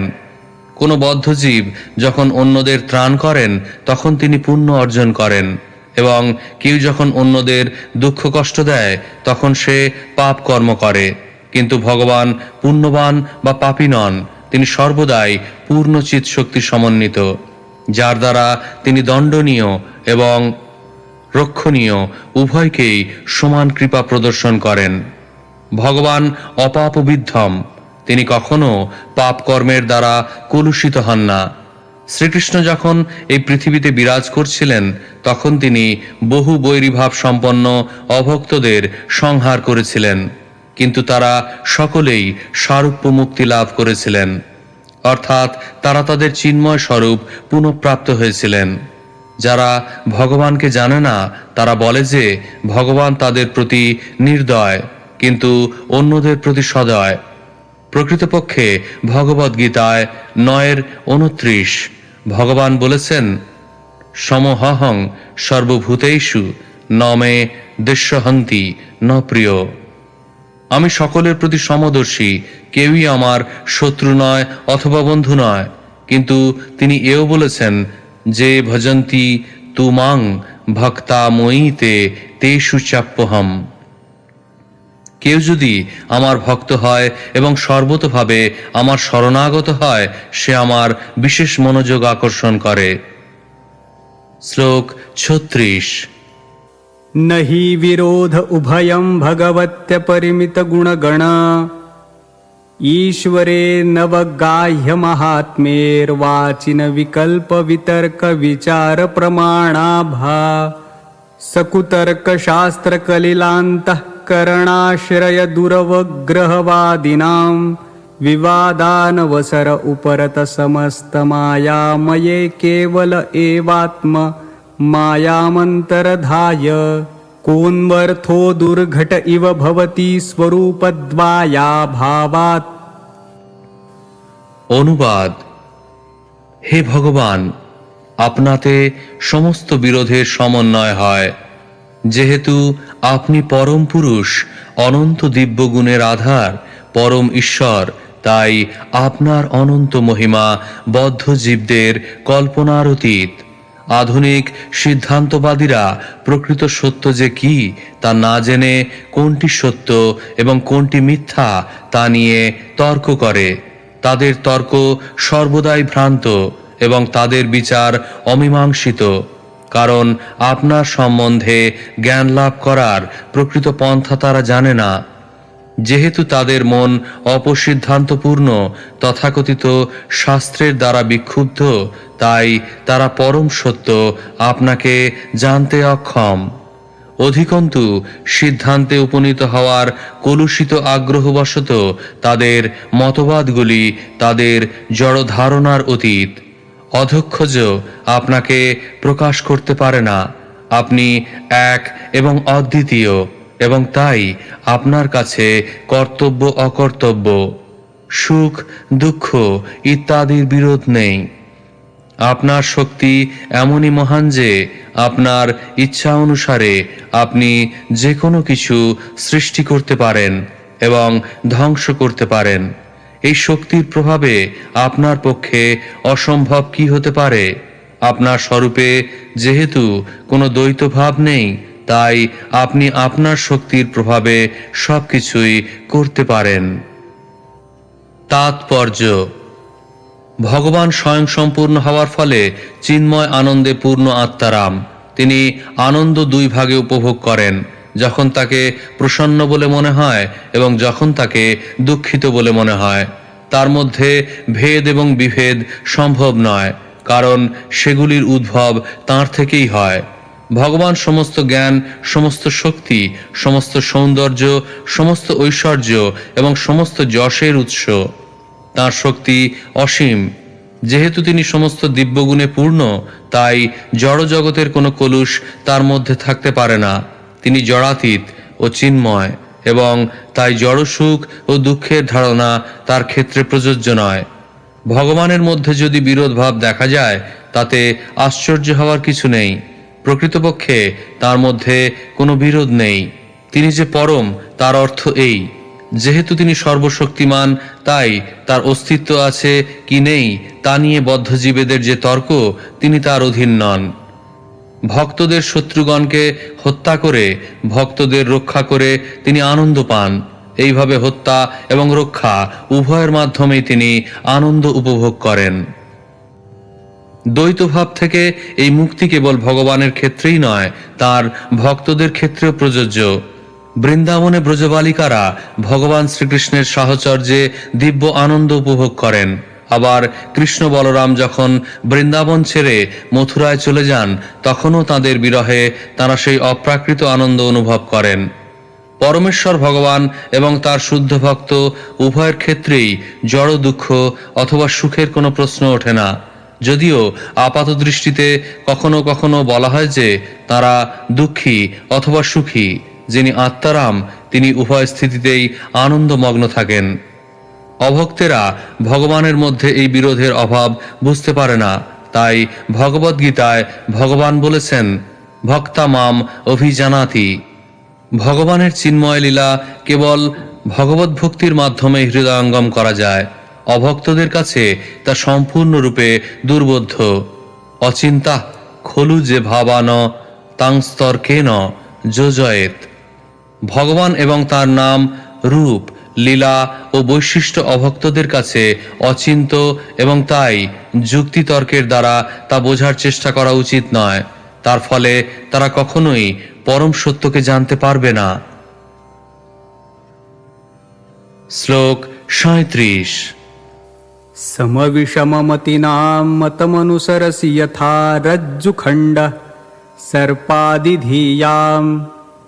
অনুবাদ: একটি রজ্জু মহাচ্ছন্ন ব্যক্তির কাছে সর্পের মতো প্রতিভাত হয়ে ভয় উৎপাদন করে, কিন্তু যথার্থ বুদ্ধি সমন্বিত ব্যক্তি জানেন যে তা কেবল একটি রজ্জু। তেমনি আপনি সকলের হৃদয়ে পরমাত্মা রূপে তাদের বুদ্ধি অনুসারে ভয় এবং অভয় উৎপাদন করেন, কিন্তু আপনার মধ্যে কোনো দ্বৈত ভাব নেই। তাৎপর্য: ভগবদ্গীতায় 4:11 ভগবান বলেছেন, যে যথা মাং প্রপদ্যন্তে তাংস্তথৈব ভজাম্যহম। যে যেভাবে আমার শরণাগত হয় সেই অনুসারে আমি তাকে ফল প্রদান করি। ভগবান সমস্ত জ্ঞান, সত্য এবং বিরোধের উৎস। এখানে যে উদাহরণটি দেওয়া হয়েছে তা অত্যন্ত উপযুক্ত। রজ্জু একটি বস্তু, কিন্তু কেউ সেটিকে ভুল করে সাপ বলে মনে করতে পারে, কিন্তু অন্যেরা জানে যে সেটি হচ্ছে একটি রজ্জু। তেমনি যে সমস্ত ভক্তেরা ভগবানকে জানেন তারা তার মধ্যে কোনো বিরোধ দেখতে পান না, কিন্তু অভক্তেরা তাকে সর্পবৎ সমস্ত ভয়ের উৎসরূপে দর্শন করে। যেমন নৃসিংহদেব যখন আবির্ভূত হয়েছিলেন তখন প্রহ্লাদ মহারাজ তাকে পরম পরিত্রাতা রূপে দর্শন করেছিলেন, কিন্তু তার পিতা দৈত্যরাজ হিরণ্যকশিপু তাকে মৃত্যুরূপে দর্শন করেছিল। শ্রীমদ্ ভাগবতে 11:2-37 সেই সম্বন্ধে বলা হয়েছে, ভয়ং দ্বিতীয়াভিনিবেশত সাত। দ্বৈতভাবে মগ্ন থাকার ফলেই ভয়ের উদয় হয়। কেউ যখন দ্বৈত জ্ঞান সমন্বিত থাকেন তখন তিনি ভয় এবং আনন্দ উভয় তত্ত্বই অবগত থাকেন। একই ভগবান ভক্তদের আনন্দের এবং অজ্ঞানী অভক্তদের ভয়ের উৎস হন। ভগবান এক, কিন্তু সেই পরম তত্ত্বকে বিভিন্ন ব্যক্তি তাদের ভিন্ন ভিন্ন দৃষ্টিভঙ্গির পরিপ্রেক্ষিতে ভিন্ন ভিন্নভাবে উপলব্ধি করে। বুদ্ধিহীন ব্যক্তিরা তার মধ্যে বিরোধ দর্শন করে, কিন্তু ধীর ভক্তেরা তার মধ্যে কোনো বিরোধ দেখতে পান না। শ্লোক 38। स एव हि पुनः सर्ववस्तुनि वस्तुस्वरूपः सर्वेश्वरः सकलजगत्कारणकारणभूतः सर्वप्रत्यगात्मत्वात् सर्वगुणाभासोपलक्षित एक एव पर्यवशेषितः। অনুবাদ: বিচার করলে দেখা যায় যে যিনি নানা রূপে প্রতীত হন সেই পরমাত্মাই প্রকৃতপক্ষে সবকিছুর মূল তত্ত্ব। মহৎ তত্ত্ব জড় জগতের কারণ, কিন্তু সেই মহৎ তত্ত্বের কারণ হচ্ছেন তিনি। তাই তিনি হচ্ছেন সর্বকারণের পরম কারণ। তিনি বুদ্ধি এবং ইন্দ্রিয়ের প্রকাশক। তিনি অন্তর্যামী রূপে উপলক্ষিত হন। তার অভাবে সবকিছুই মৃত। সেই পরমাত্মা পরম ঈশ্বর, আপনি ভিন্ন আর কেউই নন। তাৎপর্য: সর্ববস্তুনি বস্তু স্বরূপ শব্দগুলি সূচিত করে যে পরমেশ্বর ভগবান প্রত্যেক বস্তুর মূল সিদ্ধান্ত। সেই কথা ব্রহ্ম সংহিতায় 5:35 বর্ণিত হয়েছে। एकोऽप्यसो रचयितुं जगदण्डकोटिं यच्छक्तिरस्ति जगदण्डचयायदन्तः अण्डान्तरस्थपरमाणुचयान्तरस्थं गोविन्दमादिपुरुषं तमहं भजामि। আমি পরমেশ্বর ভগবান গোবিন্দের ভজনা করি, যিনি তার এক অংশের দ্বারা প্রতিটি ব্রহ্মাণ্ডে এবং প্রতিটি পরমাণুতে প্রবেশ করে সমস্ত জড় সৃষ্টি জুড়ে তার অনন্ত শক্তি প্রকাশ করেন। তার এক অংশ অন্তর্যামী পরমাত্মা রূপে ভগবান অনন্ত ব্রহ্মাণ্ড জুড়ে ব্যাপ্ত।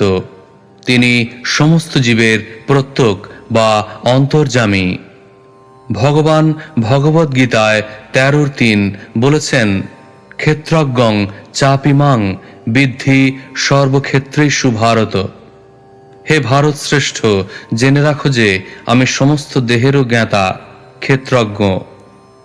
ভগবান যেহেতু পরমাত্মা, তাই তিনি প্রত্যেক বস্তুর, এমনকি পরমাণুরও মূল তত্ত্ব। অণ্ডান্তরস্থ পরমাণু চয়ান্তরস্থম, তিনিই হচ্ছেন বাস্তব সত্য। বুদ্ধির বিভিন্ন স্তর অনুসারে মানুষ প্রত্যেক বস্তুতে ভগবানের প্রকাশের মাধ্যমে ভগবানের উপস্থিতি উপলব্ধি করতে পারে। সমগ্র জগৎ 3 গুণের দ্বারা ব্যাপ্ত এবং মানুষ তার গুণ অনুসারে ভগবানের উপস্থিতি উপলব্ধি করতে পারে। শ্লোক 39।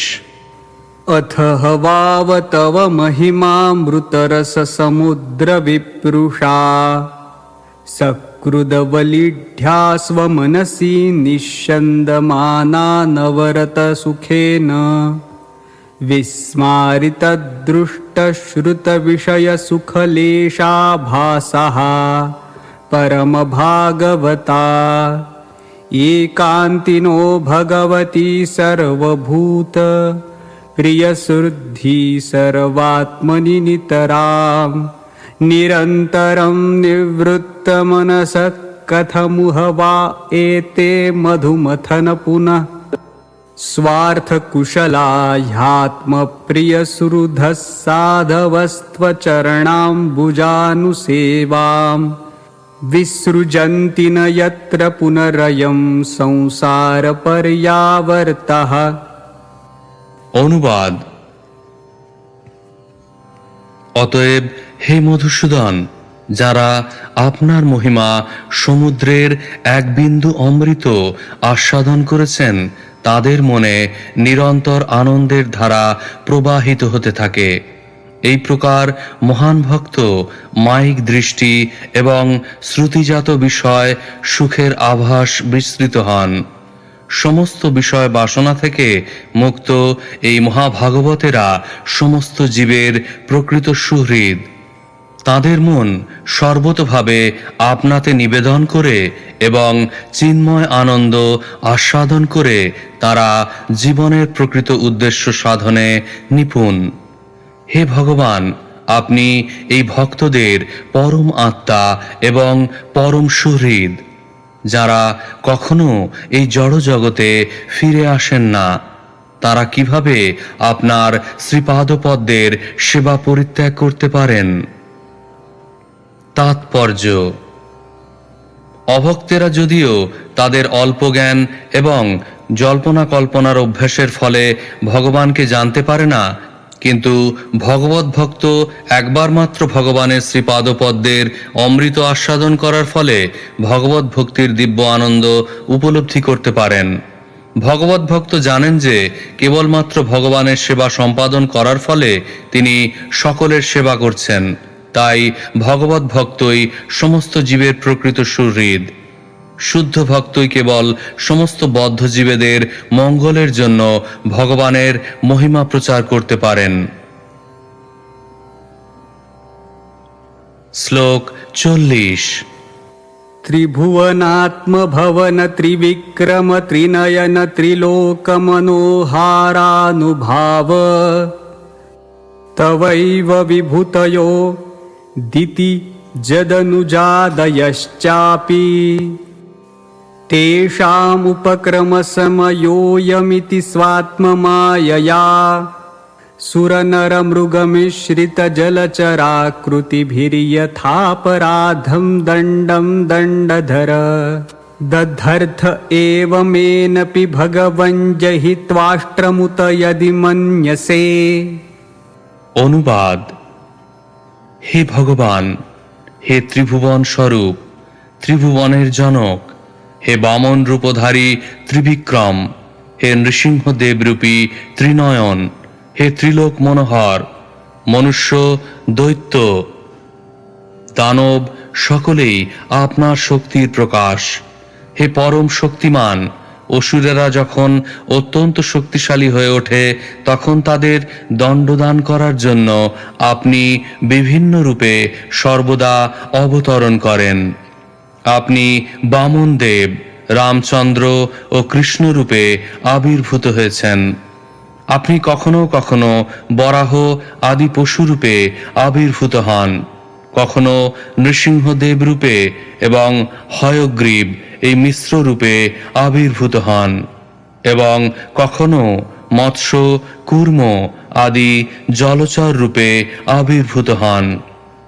এইভাবে বিভিন্ন রূপ ধারণ করে আপনি সর্বদা অসুর এবং দানবদের দণ্ডদান করেন। আমরা তাই আপনার কাছে প্রার্থনা করছি আপনি পুনরায় আবির্ভূত হন, এবং যদি উপযুক্ত মনে করেন তাহলে বৃত্রাসুরকে সংহার করুন। তাৎপর্য: সকাম এবং অকাম ভেদে দুই প্রকার ভক্ত রয়েছে। শুদ্ধ ভক্তেরা অকাম, কিন্তু স্বর্গের দেবতারা সকাম ভক্ত, কারণ তারা জড় ঐশ্বর্য ভোগ করতে চান। তাদের পুণ্যকর্মের ফলে সকাম ভক্তেরা উচ্চতর লোকে উন্নীত হন, কিন্তু তাদের অন্তরে জড় ঐশ্বর্য ভোগ করার বাসনা থাকে। সকাম ভক্তেরা কখনো কখনো দানব এবং রাক্ষসদের দ্বারা উৎপীড়িত হন, কিন্তু ভগবান এতই কৃপাময় যে তিনি তাদের রক্ষা করার জন্য অবতরণ করেন। ভগবানের অবতারেরা এতই শক্তিশালী যে বামনদেব তাঁর দুই পদবিক্ষেপের দ্বারা সমগ্র ব্রহ্মাণ্ড আচ্ছাদিত করেছিলেন, এবং তাই তাঁর তৃতীয় পদ রাখার আর কোনো স্থান ছিল না। ভগবানকে বলা হয় ত্রিবিক্রম, কারণ তিনি কেবল তিনটি পদবিক্ষেপের দ্বারা সমগ্র ব্রহ্মাণ্ড উদ্ধার করে তার বিক্রম প্রদর্শন করেছিলেন। সকাম ভক্ত এবং অকাম ভক্তদের মধ্যে পার্থক্য এই যে দেবতা আদি সকাম ভক্তেরা যখন বিপদে পড়েন তখন তারা উদ্ধারের জন্য ভগবানের শরণাগত হন, কিন্তু অকাম ভক্তেরা পরম বিপদেও তাদের নিজেদের স্বার্থে ভগবানকে বিরক্ত করেন না। অকাম ভক্ত যদি দুঃখ দুর্দশা ভোগ করেন তিনি মনে করেন যে সেটি তার পূর্বকৃত কর্মের ফল, এবং তিনি নীরবে সেই কর্মফল ভোগ করতে প্রস্তুত থাকেন। তিনি কখনো ভগবানকে বিরক্ত করতে চান না। সকাম ভক্ত বিপদে পড়া মাত্রই ভগবানের কাছে প্রার্থনা করতে শুরু করেন, কিন্তু তাদের পুণ্যবান বলে মনে করা হয়, কারণ তারা সম্পূর্ণরূপে ভগবানের কৃপার উপর নির্ভর করেন। শ্রীমদ্ ভাগবতে 10:14-8 বলা হয়েছে, तत्तेऽनुकम्पां सुसमीक्षमाणो भुञ्जान एवात्मकृतं विपाकं हृद्वाग्वपुर्भिर्विदधन् नमस्ते जीवेतयो मुक्तिपदे सदाय भाग।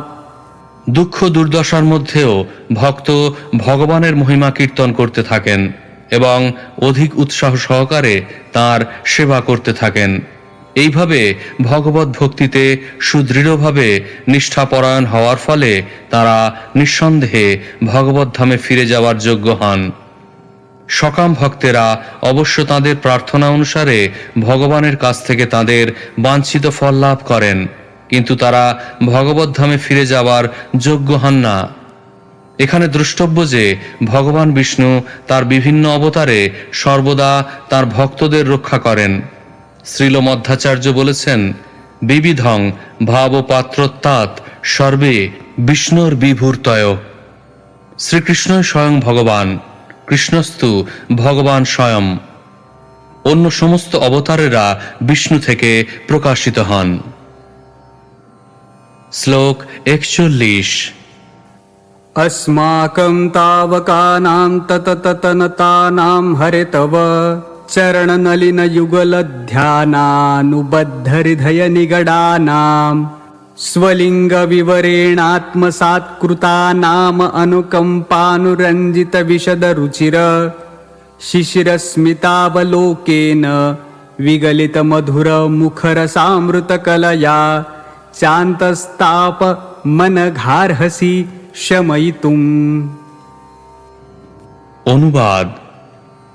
হে পরম রক্ষক, হে পিতামহ, হে পরম পবিত্র ভগবান, আমরা সকলে আপনার শ্রীপাদপদ্মের শরণাগত আত্মা। আপনার চরণারবিন্দ যুগলের ধ্যানে আমাদের চিত্ত প্রেমরূপ শৃঙ্খলের দ্বারা শৃঙ্খলিত। আপনি কৃপাপূর্বক অবতার রূপে নিজেকে প্রকাশিত করুন। আমাদের আপনার নিত্যদাস এবং ভক্ত বলে গ্রহণ করে আমাদের প্রতি প্রসন্ন হয়ে আমাদেরকে অনুকম্পা প্রদর্শন করুন। আপনার প্রেমপূর্ণ দৃষ্টিপাতের দ্বারা, শীতল করুণাঘন হাসির দ্বারা এবং আপনার সুন্দর মুখ থেকে নিঃসৃত অমৃত মধুর বাণীর দ্বারা আমাদের বৃত্রভয়জনিত হৃদয়ের সমস্ত বেদনা প্রশমিত করুন। তাৎপর্য: ব্রহ্মাকে দেবতাদের পিতা বলে মনে করা হয়, কিন্তু কৃষ্ণ বা বিষ্ণু হচ্ছেন ব্রহ্মার পিতা, কারণ ব্রহ্মার জন্ম হয়েছিল ভগবানের নাভিপদ্ম থেকে। শ্লোক 42।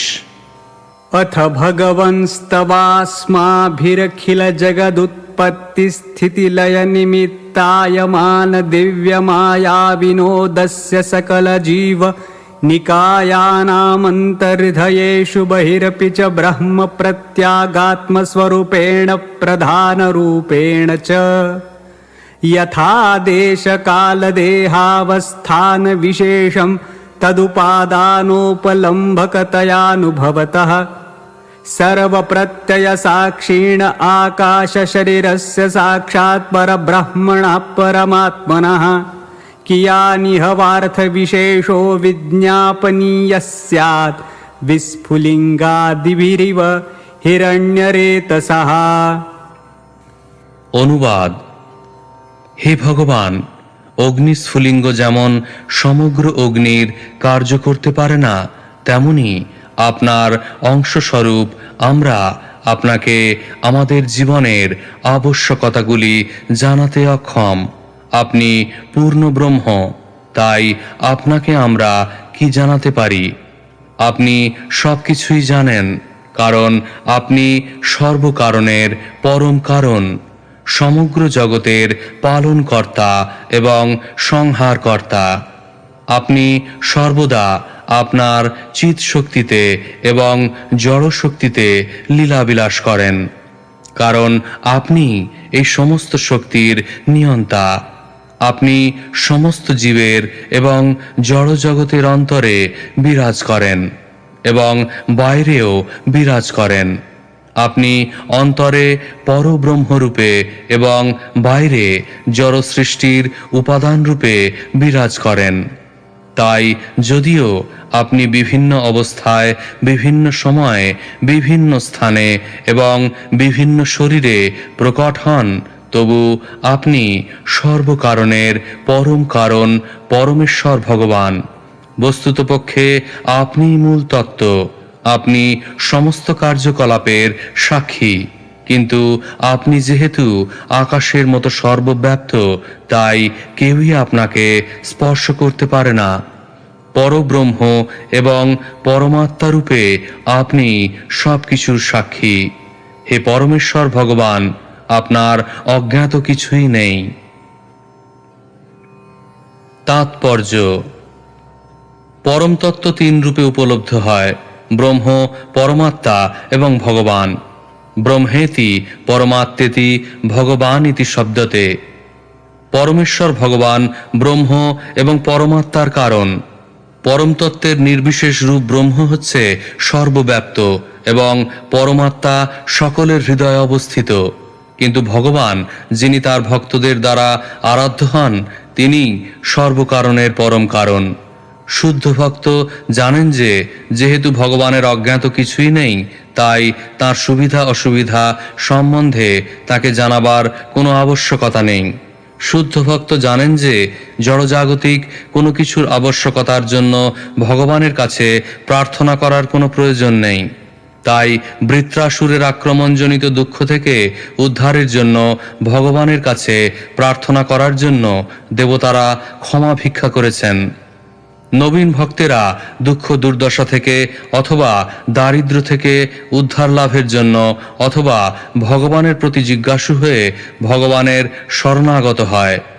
ভগবদ্গীতায় 7:16 উল্লেখ করা হয়েছে যে 4 প্রকার সুকৃতি সম্পন্ন ব্যক্তি ভগবানের প্রতি ভক্তিপরায়ণ হন: আর্ত, অর্থার্থী, জিজ্ঞাসু এবং জ্ঞানী। কিন্তু শুদ্ধ ভক্ত জানেন যে ভগবান যেহেতু সর্বব্যাপ্ত এবং সর্বজ্ঞ, তাই ব্যক্তিগত লাভের জন্য তার পূজা করার অথবা তাকে প্রার্থনা নিবেদন করার কোনো আবশ্যকতা নেই। শুদ্ধ ভক্ত কোনো কিছুর আকাঙ্ক্ষা না করে সর্বদা ভগবানের সেবায় যুক্ত থাকেন। ভগবান সর্বত্র বিরাজমান এবং তিনি তার ভক্তের আবশ্যকতা জানেন। তাই তার কাছে জড়জাগতিক লাভের জন্য প্রার্থনা জানিয়ে তাকে বিরক্ত করার কোনো প্রয়োজন হয় না। শ্লোক 43।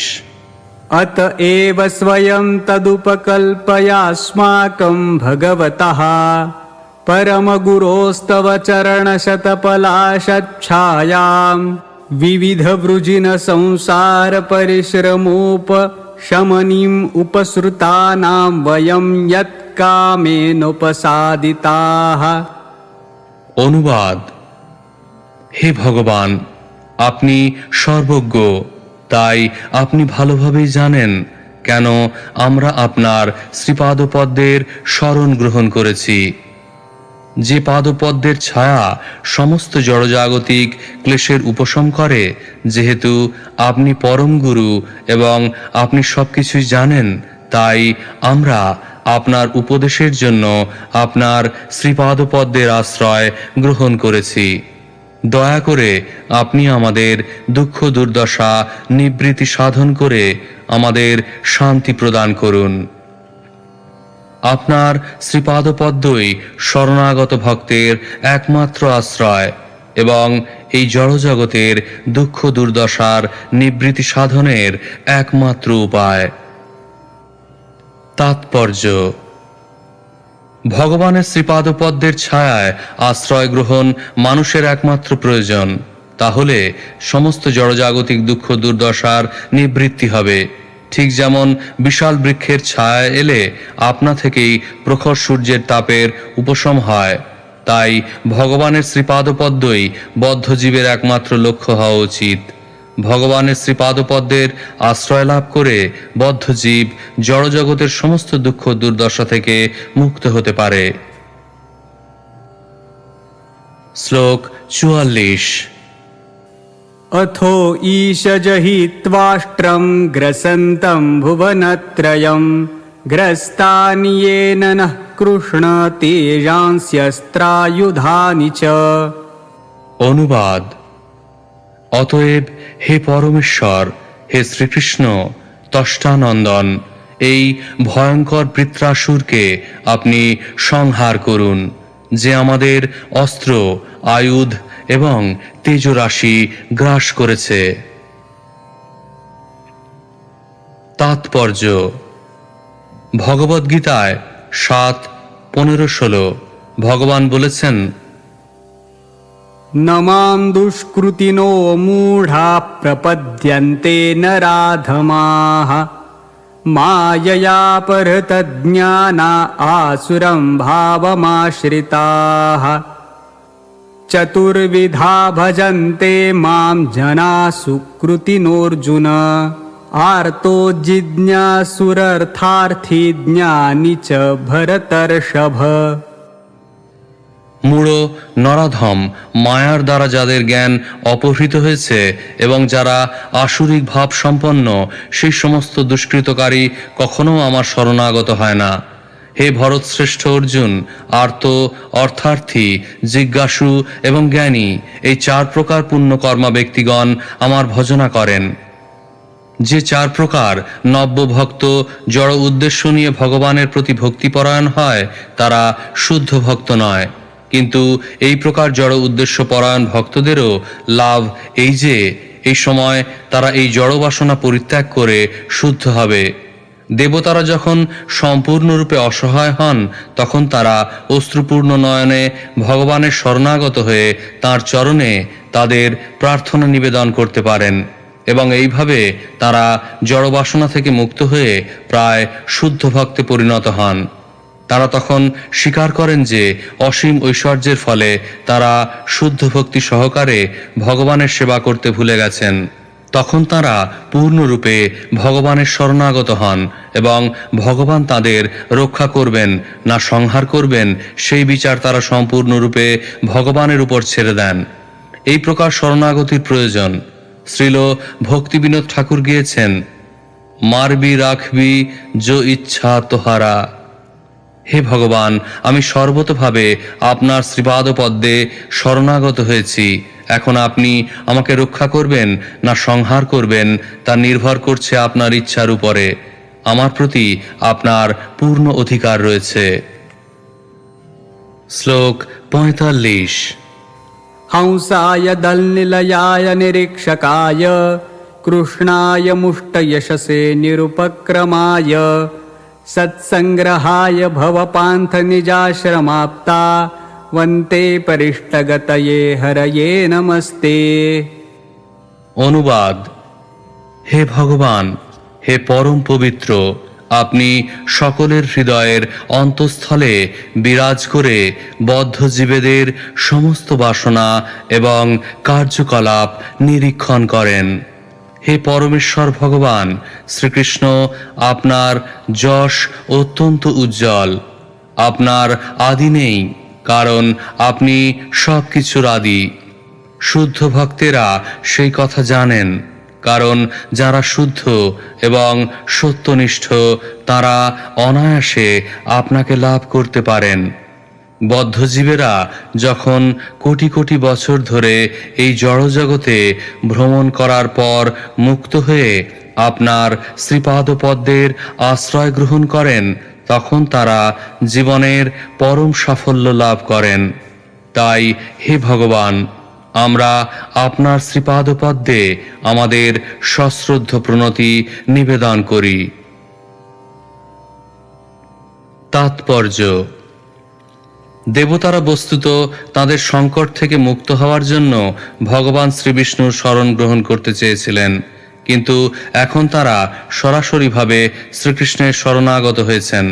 কারণ যদিও শ্রীকৃষ্ণ এবং শ্রীবিষ্ণুর মধ্যে কোনো পার্থক্য নেই, তবু শ্রীকৃষ্ণ তার ভক্তদের রক্ষা করার জন্য এবং দুষ্কৃতকারীদের বিনাশ করবার জন্য পরিত্রাণায় সাধুনাং বিনাশায় চ দুষ্কৃতাম তাঁর বাসুদেব রূপে অবতরণ করেন। অসুরেরা অথবা নাস্তিকেরা সর্বদাই দেবতাদের বা ভক্তদের উৎপীড়ন করে। তাই শ্রীকৃষ্ণ সেই সমস্ত নাস্তিক এবং অসুরদের দণ্ডদান করার জন্য এবং তার ভক্তদের বাসনা পূরণ করার জন্য অবতরণ করেন। শ্রীকৃষ্ণ সবকিছুর আদি কারণ হওয়ার ফলে তিনি হচ্ছেন পরম পুরুষ। যদিও ভগবানের বিভিন্ন রূপের মধ্যে কোনো পার্থক্য নেই, তবু শ্রীকৃষ্ণ হচ্ছেন বিষ্ণু এবং নারায়ণেরও ঊর্ধ্বে। সেই সম্বন্ধে ব্রহ্ম সংহিতায় 5:46 বলা হয়েছে, दीपार्चिरेव हि दशान्तरमभ्युपेत्य दीपायते विवृतहेतुसमानधर्म यस्तादृगेव हि च विष्णुतया विभाति गोविन्दमादिपुरुषं तमहं भजामि। শ্রীকৃষ্ণ বিষ্ণু রূপে নিজেকে বিস্তার করেন, ঠিক যেভাবে একটি প্রদীপ আরেকটি প্রদীপকে প্রজ্বলিত করে। যদিও এক প্রদীপের সঙ্গে আরেকটি প্রদীপের দীপ্তির কোনো পার্থক্য নেই, তবু যে প্রদীপটি থেকে অন্য প্রদীপগুলি জ্বালানো হয়েছিল সেই আদি প্রদীপটির সঙ্গে শ্রীকৃষ্ণের তুলনা করা হয়।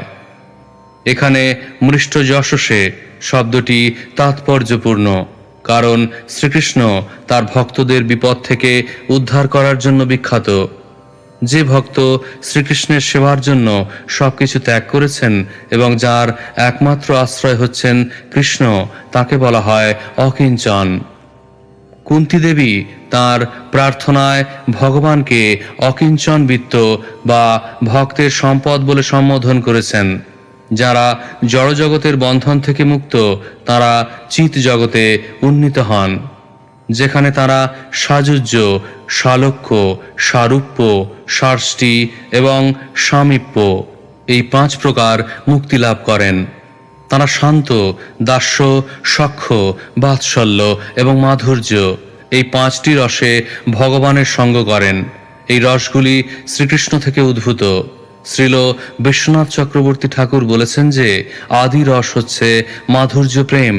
শ্রীকৃষ্ণ হচ্ছেন শুদ্ধ এবং চিন্ময় মাধুর্য প্রেমের উৎস। শ্লোক 46। श्रीशुक उवाच अथैवमीडितो राजन् सादरं त्रिदशैर्हरिः स्वमुपस्थानमाकर्ण्य प्राहतानभिनन्दितः। অনুবাদ। শ্রী সুখদেব গোস্বামী বললেন, হে মহারাজ পরীক্ষিত, দেবতারা যখন ভগবানকে এইভাবে ঐকান্তিক প্রার্থনা নিবেদন করেছিলেন, তখন ভগবান তার অহৈতুকী কৃপার প্রভাবে তা শ্রবণ করেছিলেন। প্রসন্ন হয়ে তিনি তখন দেবতাদের বলেছিলেন। শ্লোক 47। श्रीभगवानुवाच प्रीतोऽहं वः सुरश्रेष्ठा मदुपस्थानविद्यया आत्मैश्वर्यस्मृतिः पुंसां भक्तिश्चैव यया मयि। অনুবাদ।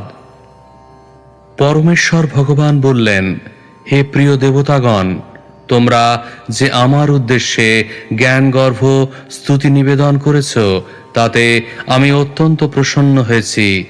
এই জ্ঞানের প্রভাবেই মুক্তি লাভ হয় এবং আমার প্রতি ঐশ্বর্যময় স্মৃতির উদয় হয়। তখন সে জড়জগতের অতীত আমার দিব্য পদ উপলব্ধি করতে পারে। এই প্রকার ভক্ত পূর্ণ জ্ঞানে আমার স্তব করার ফলে পূর্ণরূপে পবিত্র হয়। এটিই আমার ভক্তির উৎস। তাৎপর্য। ভগবানের আরেক নাম উত্তম শ্লোক, অর্থাৎ বিশেষ শ্লোকের দ্বারা তার বর্ণনা করা হয়। ভক্তি মানে হচ্ছে শ্রবণং কীর্তনং বিষ্ণু, অর্থাৎ শ্রী বিষ্ণুর মহিমা শ্রবণ এবং কীর্তন করা। নির্বিশেষবাদীরা শুদ্ধ হতে পারে না, কারণ তারা ভগবানের বন্দনা করে না বা ভগবানের কাছে প্রার্থনা করে না। যদিও তারা কখনো কখনো প্রার্থনা করে, কিন্তু সেই প্রার্থনা ভগবানের উদ্দেশ্যে নিবেদিত হয় না। নির্বিশেষবাদীরা কখনো কখনো ভগবানকে নামহীন বলে সম্বোধন করে তাদের অপূর্ণ জ্ঞান প্রদর্শন করে। তারা সর্বদা আপনি এই, আপনি সেই বলে পরোক্ষভাবে প্রার্থনা নিবেদন করে, কিন্তু তারা যে কার উদ্দেশ্যে প্রার্থনা করছে তা তারা জানে না। ভক্ত কিন্তু সর্বদা সবিশেষ ভগবানের উদ্দেশ্যে প্রার্থনা নিবেদন করেন। ভক্ত বলেন, গোবিন্দমাদি পুরুষং তমহং ভজামি। গোবিন্দ শ্রীকৃষ্ণকে আমি আমার সশ্রদ্ধ প্রণতি নিবেদন করি। এটি প্রার্থনা করার পন্থা। কেউ যদি ভগবানের উদ্দেশ্যে এইভাবে প্রার্থনা করেন, তাহলে তিনি শুদ্ধ ভক্তে পরিণত হয়ে ভগবত ধামে ফিরে যেতে পারেন। শ্লোক 48। किं दुरापं मयि प्रीते तथापि विबुधर्षभाः मय्येकान्तमतिर्नान्यन्मत्तो वाञ्छति तत्त्ववित्। অনুবাদ। হে বিবুধ শ্রেষ্ঠগণ, এই কথা যদিও সত্য যে আমি প্রসন্ন হলে কোনো বস্তুই দুর্লভ থাকে না, তবু আমার অনন্য ভক্ত, যার মন সর্বতোভাবে আমাতে একনিষ্ঠ হয়েছে, সে আমার প্রেমময় সেবায় যুক্ত হওয়ার সুযোগ ব্যতীত অন্য কিছুই আমার কাছে প্রার্থনা করে না। তাৎপর্য: দেবতারা ভগবানের প্রতি তাদের স্তব সমাপ্ত করে তাদের শত্রু বৃত্রাসুর বধের জন্য উৎকণ্ঠা সহকারে প্রতীক্ষা করছিলেন। তা থেকে বোঝা যায় যে দেবতারা শুদ্ধ ভক্ত নন। ভগবান যদি প্রসন্ন হন, তাহলে যদিও সবকিছু অনায়াসে লাভ করা যায়, তবু দেবতারা ভগবানের প্রসন্নতা বিধানের পর জড়জাগতিক লাভের আকাঙ্ক্ষা করেন। ভগবান চেয়েছিলেন যে দেবতারা যেন তার প্রতি অনন্য ভক্তি লাভের জন্য তার কাছে প্রার্থনা করেন, কিন্তু তার পরিবর্তে তারা চেয়েছিলেন যেন তাদের শত্রুর বিনাশ হয়। এটি শুদ্ধ ভক্ত এবং প্রাকৃত ভক্তের মধ্যে পার্থক্য। দেবতারা যে তার কাছে শুদ্ধ ভক্তি প্রার্থনা করেননি, সেই জন্য ভগবান পরোক্ষভাবে অনুতাপ করেছিলেন। শ্লোক 49। न वेद कृपणः श्रेय आत्मनो गुणवस्तुदृक् तस्य तानिच्छतो यच्छेद्यदि सोऽपि तथाविदः। অনুবাদ: যারা জড় সম্পদকেই সবকিছু বলে মনে করে অথবা তাদের জীবনের পরম লক্ষ্য বলে মনে করে, তাদের বলা হয় কৃপণ। আত্মার পরম প্রয়োজন যে কি তা তারা জানে না। সেই প্রকার মূর্খদের যা বাঞ্ছিত তা যদি কেউ তাদের দান করে, তাহলে বুঝতে হবে যে সেও তাদেরই মতো মূর্খ। তাৎপর্য: দুই শ্রেণীর মানুষ রয়েছে, কৃপণ এবং ব্রাহ্মণ। যিনি ব্রহ্ম বা পরম সত্যকে জানেন এবং তার ফলে তার জীবনের প্রকৃত হিত সাধন করা কিভাবে সম্ভব সেই কথা জানেন, তাকে বলা হয় ব্রাহ্মণ। আর যে ব্যক্তি দেহাত্মবুদ্ধি সম্পন্ন, তাকে বলা হয় কৃপণ। কৃপণেরা মানব জীবন বা দেব জীবনের সদ্ব্যবহার কি করে করতে হয় তা না জেনে জড়া প্রকৃতিজাত বস্তুর প্রতি আকৃষ্ট হয়। কৃপণেরা সর্বদাই জড়জাগতিক লাভের বাসনা করে, তাই তারা মূর্খ, কিন্তু ব্রাহ্মণেরা সর্বদা পারমার্থিক লাভের বাসনা করেন, তাই তারা বুদ্ধিমান। কৃপণ তার প্রকৃত স্বার্থ যে কি তা না জেনে যদি মূর্খের মতো জড়জাগতিক বিষয় প্রার্থনা করে, তাহলে যে তাকে তা দান করে সেও মূর্খ। শ্রীকৃষ্ণ কিন্তু মূর্খ নন, তিনি হচ্ছেন পরম বুদ্ধিমান। কেউ যদি শ্রীকৃষ্ণের কাছে জড়জাগতিক লাভের আশায় প্রার্থনা করে, তাহলে শ্রীকৃষ্ণ তাকে তার বাঞ্ছিত বিষয় দান করেন না। পক্ষান্তরে তিনি তাকে বুদ্ধি দান করেন, যাতে সে তার বিষয় বাসনার কথা ভুলে গিয়ে ভগবানের শ্রীপাদপদ্মের প্রতি আসক্ত হয়।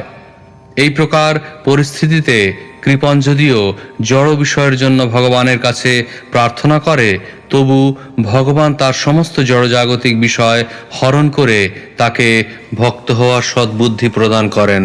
সেই সম্বন্ধে শ্রীচৈতন্য চরিতামৃতে মধ্য 22:39 শ্রীচৈতন্য মহাপ্রভু বলেছেন,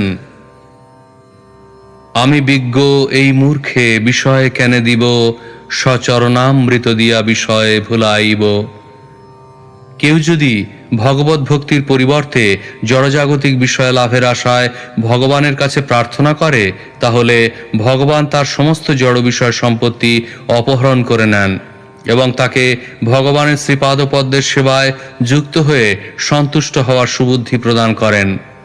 এই প্রসঙ্গে শ্রীল বিশ্বনাথ চক্রবর্তী ঠাকুর মন্তব্য করেছেন যে, মূর্খ শিশু যদি মায়ের কাছে বিষ চায়, তাহলে বুদ্ধিমতী মাতা নিশ্চয়ই তাকে তা দেবেন না। বিষয়ী ব্যক্তিরা জানে না যে বিষয় হচ্ছে বিষেরই মতো, যা তাকে জন্ম মৃত্যুর চক্রে আবর্তিত করে। বুদ্ধিমান ব্যক্তি সর্বদাই জড়জগতের বন্ধন থেকে মুক্ত হতে চান, সেটিই হচ্ছে মানুষের প্রকৃত স্বার্থ। শ্লোক 50। स्वयं निःश्रेयसं विद्वान् न वक्त्यज्ञाय कर्म हि नरातिरोगिणोपथ्यं वाञ्छतोऽपि भिषक्तमः। অনুবাদ: ভগবত ভক্তি সম্বন্ধে পূর্ণরূপে অভিজ্ঞ শুদ্ধ ভক্ত কখনো মূর্খ ব্যক্তিকে জড় সুখভোগের জন্য সকাম কর্মে যুক্ত হওয়ার শিক্ষা দেন না, আর তাকে সেই কর্মে সাহায্য করা তো দূরের কথা, রোগী চাইলেও অভিজ্ঞ বৈদ্য তাকে অপথ্য খেতে দেন না। এই প্রকার ভক্ত অজ্ঞ ব্যক্তিদের সকাম কর্মে প্রবৃত্ত হতে দেন না। তাৎপর্য: দেবতাদের দেওয়া বর এবং ভগবানের দেওয়া বরের মধ্যে এটিই পার্থক্য। দেবতাদের ভক্তেরা কেবল ইন্দ্রিয় সুখ ভোগের বর প্রার্থনা করে এবং তাই তাদের ভগবদ্গীতায় 7-20 বুদ্ধিহীন বলে বর্ণনা করা হয়েছে। कामैस्तैस्तैर्हृतज्ञानप्रपद्यन्तेऽन्यदेवताः तं तं नियममास्थाय प्रकृत्या नियताः स्वया। যাদের মন জড় কামনা বাসনার দ্বারা বিকৃত, তারা অন্য দেবদেবীর শরণাগত হয় এবং তাদের স্বীয় স্বভাব অনুসারে নিয়ম পালন করে দেবতাদের উপাসনা করে। বদ্ধজীবেরা সাধারণত তীব্র ইন্দ্রিয় সুখভোগের বাসনার ফলে বুদ্ধিহীন হয়।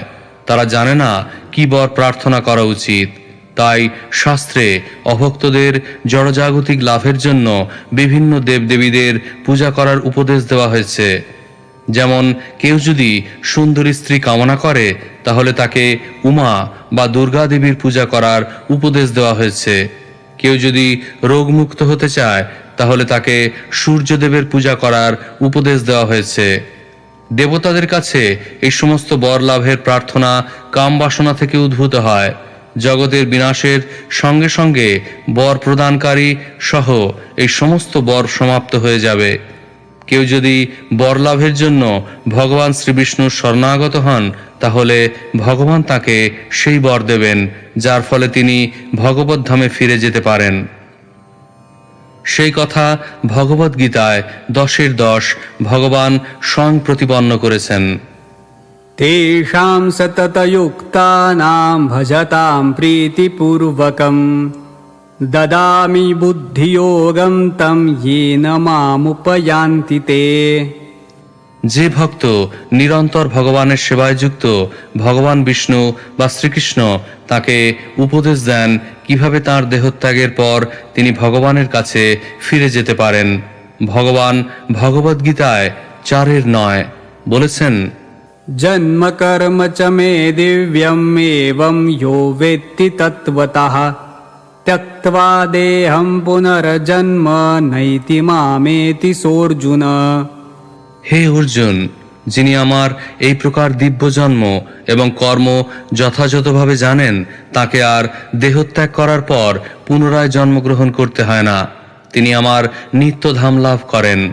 এটি শ্রীবিষ্ণু বা শ্রীকৃষ্ণের বর। দেহত্যাগ করার পর ভক্ত তার প্রকৃত আলয় ভগবত ধামে ফিরে যান। কোনো ভক্ত মূর্খতাবশত বিষয়ভোগের বর প্রার্থনা করতে পারেন, কিন্তু ভক্তের প্রার্থনা সত্ত্বেও ভগবান তাকে সেই বর দান করেন না। তাই যারা অত্যন্ত বিষয়াসক্ত তারা সাধারণত শ্রীকৃষ্ণের বা শ্রীবিষ্ণুর ভক্ত হয় না। পক্ষান্তরে তারা দেবতাদের ভক্ত হয়। কামস্তৈস্তৈ হৃতজ্ঞানা প্রপদ্যন্তে হন্য দেবতা। ভগবদ্গীতায় কিন্তু দেবতাদের বরের নিন্দা করা হয়েছে। অন্তবত্তু ফলং তেষাং তদ ভবত্তল্প মেধসাম। যারা অল্প বুদ্ধি সম্পন্ন তারাই কেবল দেবতাদের পূজা করে এবং তাদের সেই ফলও অত্যন্ত সীমিত ও ক্ষণস্থায়ী। যে অবৈষ্ণব ভগবানের সেবায় যুক্ত নয় তাকে ক্ষুদ্র মস্তিষ্ক সম্পন্ন মূর্খ বলে বিবেচনা করা হয়েছে। শ্লোক 51। मघवन् यात भद्रं वो दध्यञ्चं ऋषिसत्तमं विद्याव्रततपःसारं गात्रं याचतमाचिरम्।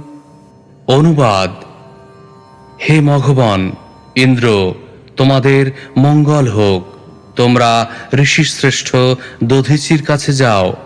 বিদ্যা, ব্রত ও তপস্যার দ্বারা তার শরীর অত্যন্ত সুদৃঢ় হয়েছে।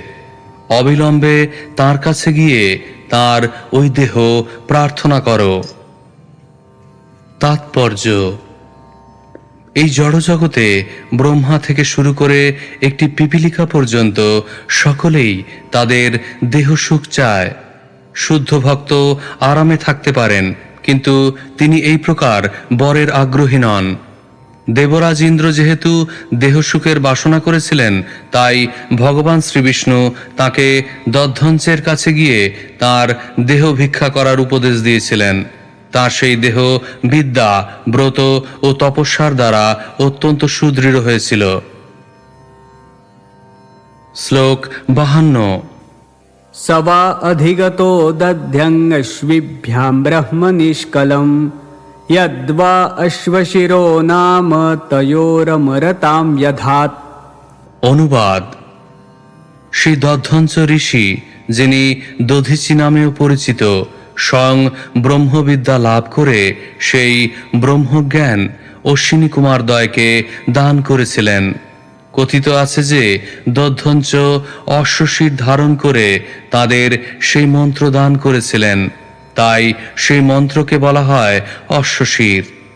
দধিচির কাছ থেকে সেই মন্ত্র লাভ করে অশ্বিনী কুমার দ্বয় জীবন মুক্ত হয়েছেন। তাৎপর্য: বহু আচার্যগণ তাদের ভাষ্যে নিম্নলিখিত কাহিনীটি বর্ণনা করেছেন। निशम्याथर्वणं दक्षं प्रवर्ग्य ब्रह्मविद्ययोः दध्यङ्चं समुपागम्यतम् उचतुरथाश्विनौ भगवान् देहिनौ विद्याम् इति श्रुत्वा स चाब्रवीत् कर्मण्यवस्थितोऽध्याहं पश्चाद्वक्ष्यामि गच्छतं तयोर्निर्गतयोर्येव शक्र आगत्य तं मुनिम् उवाच भिषजोर्विद्यां मा वादिरश्विनोर्मुने यदि मद्वाक्यम् उल्लङ्घ्य ब्रवीषि सहसैव ते शिरश्छिन्द्यां न सन्देह इत्युक्त्वा स ययो हरिः इन्द्रे गते तथा भेत्य नासत्यावुचतुर्द्विजम् तन्मुखाद् इन्द्रगदितं श्रुत्वा तावुचुतुः पुनः आवां तव शिरश्छित्वा पूर्वम् अश्वस्य मस्तकम् सन्धास्यावस्ततो ब्रूहि तेन विद्यां च नो द्विज तस्मिन्न इन्द्रेण सङ्खिन्ने पुनः सन्धाय मस्तकं निजं ते दक्षिणां दत्त्वा गमिष्यावो यथागतम्। एतच्छ्रुत्वा तदोवाच दध्यङ्गम् आथर्वणस्तयोः प्रवर्ग्यं ब्रह्मविद्यां च सत्कृतो सत्यशङ्कितः। মহর্ষি দধিচির সকাম কর্ম অনুষ্ঠান করার পূর্ণ জ্ঞান ছিল এবং তার ব্রহ্মজ্ঞানও ছিল। তা জেনে অশ্বিনী কুমার দ্বয় একসময় তার কাছে গিয়ে ব্রহ্মবিদ্যা প্রার্থনা করেন। দধিচি মুনি বলেছিলেন, আমি এখন সকাম কর্মের যোগ্য অনুষ্ঠানের আয়োজনে ব্যস্ত, তোমরা পরে এসো। অশ্বিনী কুমারেরা চলে যাওয়ার পর দেবরাজ ইন্দ্র দধিচির কাছে গিয়ে বলেন, হে মুনিবর, অশ্বিনী কুমারেরা হচ্ছেন কেবল বৈদ্য, দয়া করে তাদের ব্রহ্মবিদ্যা উপদেশ করবেন না। আমার সাবধান বাণী সত্ত্বেও যদি আপনি তাদের সেই জ্ঞান দান করেন, তাহলে আমি দণ্ডস্বরূপ আপনার মস্তক ছেদন করব। এইভাবে দধিচি মুনিকে সাবধান করে ইন্দ্র স্বর্গে ফিরে আসেন। অশ্বিনী কুমারেরা ইন্দ্রের মনোভাব বুঝতে পেরে দধিচির কাছে ব্রহ্মবিদ্যা ভিক্ষা করেন। মহর্ষি দধিচি যখন তাদের কাছে ইন্দ্রের সাবধান বাণীর কথা বলেন, তখন অশ্বিনী কুমারেরা তাকে বলেন, আমরা আপনার মস্তক ছেদন করে সেখানে একটি অশ্বশির স্থাপন করব। আপনি সেই অশ্বের মস্তকের মাধ্যমে আমাদের ব্রহ্মবিদ্যা দান করতে পারেন, এবং ইন্দ্র যখন এসে আপনার সেই মস্তকটি ছেদন করবে, তখন আমরা আপনার মস্তকটি পুনঃস্থাপন করব। দধিচি যেহেতু অশ্বিনী কুমারদের ব্রহ্মবিদ্যা দান করার প্রতিশ্রুতি দিয়েছিলেন, তাই তাদের সেই প্রস্তাব মেনে নিয়েছিলেন। যেহেতু দধিচি অশ্বের মুখ দিয়ে ব্রহ্মবিদ্যা দান করেছিলেন, তাই সেই ব্রহ্মবিদ্যাকে অশ্বশির বলা হয়। শ্লোক 53। दध्यङ्गार्थर्वणस्त्वष्ट्रे वर्माभेद्यं मदात्मकं विश्वरूपाय यत्प्रादात् त्वष्टायत्वमधास्ततः। অনুবাদ: দধ্যঞ্চ নারায়ণ কবচ নামক দুর্ভেদ্য বর্ম ত্বষ্টাকে দিয়েছিলেন। ত্বষ্টা তাঁর পুত্র বিশ্বরূপকে তা দান করেন এবং বিশ্বরূপের কাছ থেকে তোমরা তা প্রাপ্ত হয়েছ। এই নারায়ণ কবচের বলে দধিচির শরীর অত্যন্ত সুদৃঢ় হয়েছে। তোমরা তার কাছে গিয়ে তার সেই দেহটি প্রার্থনা করো। শ্লোক 54। युष्मभ्यं याचितोष्विभ्यां धर्मज्ञुङ्गानि दास्यति ततस्तैरायुधश्रेष्ठो विश्वकर्म विनिर्मितः येन वृत्रशिरो हरता मत्तेज उपबृंहितः।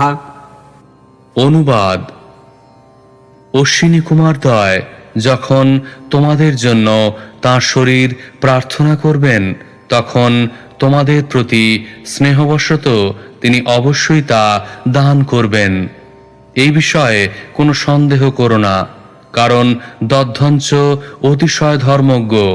দধ্যঞ্চ তাঁর শরীর দান করলে তাঁর অস্থি দিয়ে বিশ্বকর্মা বজ্র নির্মাণ করবে।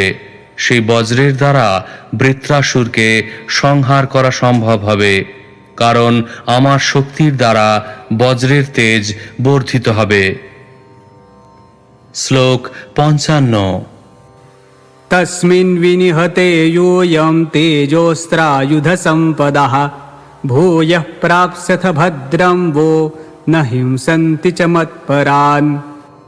অনুবাদ: আমার শক্তির প্রভাবে বৃত্রাসুর নিহত হলে তোমরা তোমাদের তেজ, অস্ত্র, আয়ুধ এবং সম্পদ ফিরে পাবে। এইভাবে তোমাদের সকলের মঙ্গল হবে। বৃত্রাসুর ত্রিভুবন ধ্বংস করতে পারলেও তোমাদের কোনো ক্ষতি করতে পারবে না। সেই জন্য ভয় করো না, সেও আমার ভক্ত, তাই তোমাদের প্রতি সে কখনো হিংসা করবে না। তাৎপর্য: ভগবত ভক্ত কারো প্রতি মাৎসর্যপরায়ণ নন, সুতরাং অন্য ভক্তদের আর কি কথা। পরে দেখা যাবে যে বৃত্রাসুরও ছিলেন ভগবানের ভক্ত, তাই তিনি দেবতাদের প্রতি হিংসা করবেন বলে আশা করা যায় না। বস্তুতপক্ষে তিনি স্বয়ং দেবতাদের হিত সাধন করার চেষ্টা করবেন। ভক্ত মহৎ উদ্দেশ্য সাধনের জন্য তার দেহ দান করতে দ্বিধা করেন না। চাণক্য পণ্ডিত বলেছেন, সন্নিমিত্তে বরং ত্যাগও বিনাশে নিয়তে সতি। সমস্ত জড় সম্পদ, এমনকি দেহটি পর্যন্ত কালের প্রবাহে বিনষ্ট হবে। অতএব এই দেহ এবং অন্যান্য সম্পদ যদি কোনো মহৎ উদ্দেশ্যে ব্যবহার করা যায়, তাহলে ভগবত ভক্তের সেই বিষয়ে কখনো দ্বিধা করা উচিত নয়। ভগবান শ্রীবিষ্ণু যেহেতু দেবতাদের রক্ষা করতে চেয়েছিলেন, তাই বৃত্রাসুর ত্রিভুবন গ্রাস করতে সক্ষম হলেও দেবতাদের হস্তে নিহত হওয়াই শ্রেয় বলে মনে করেছিলেন। ভক্তের কাছে মরা ও বাঁচার কোনো পার্থক্য নেই, কারণ জীবিত অবস্থায় ভক্ত ভগবানের সেবায় যুক্ত থাকেন এবং দেহত্যাগের পর তিনি চিৎ জগতে ভগবানের সেবায় যুক্ত হন।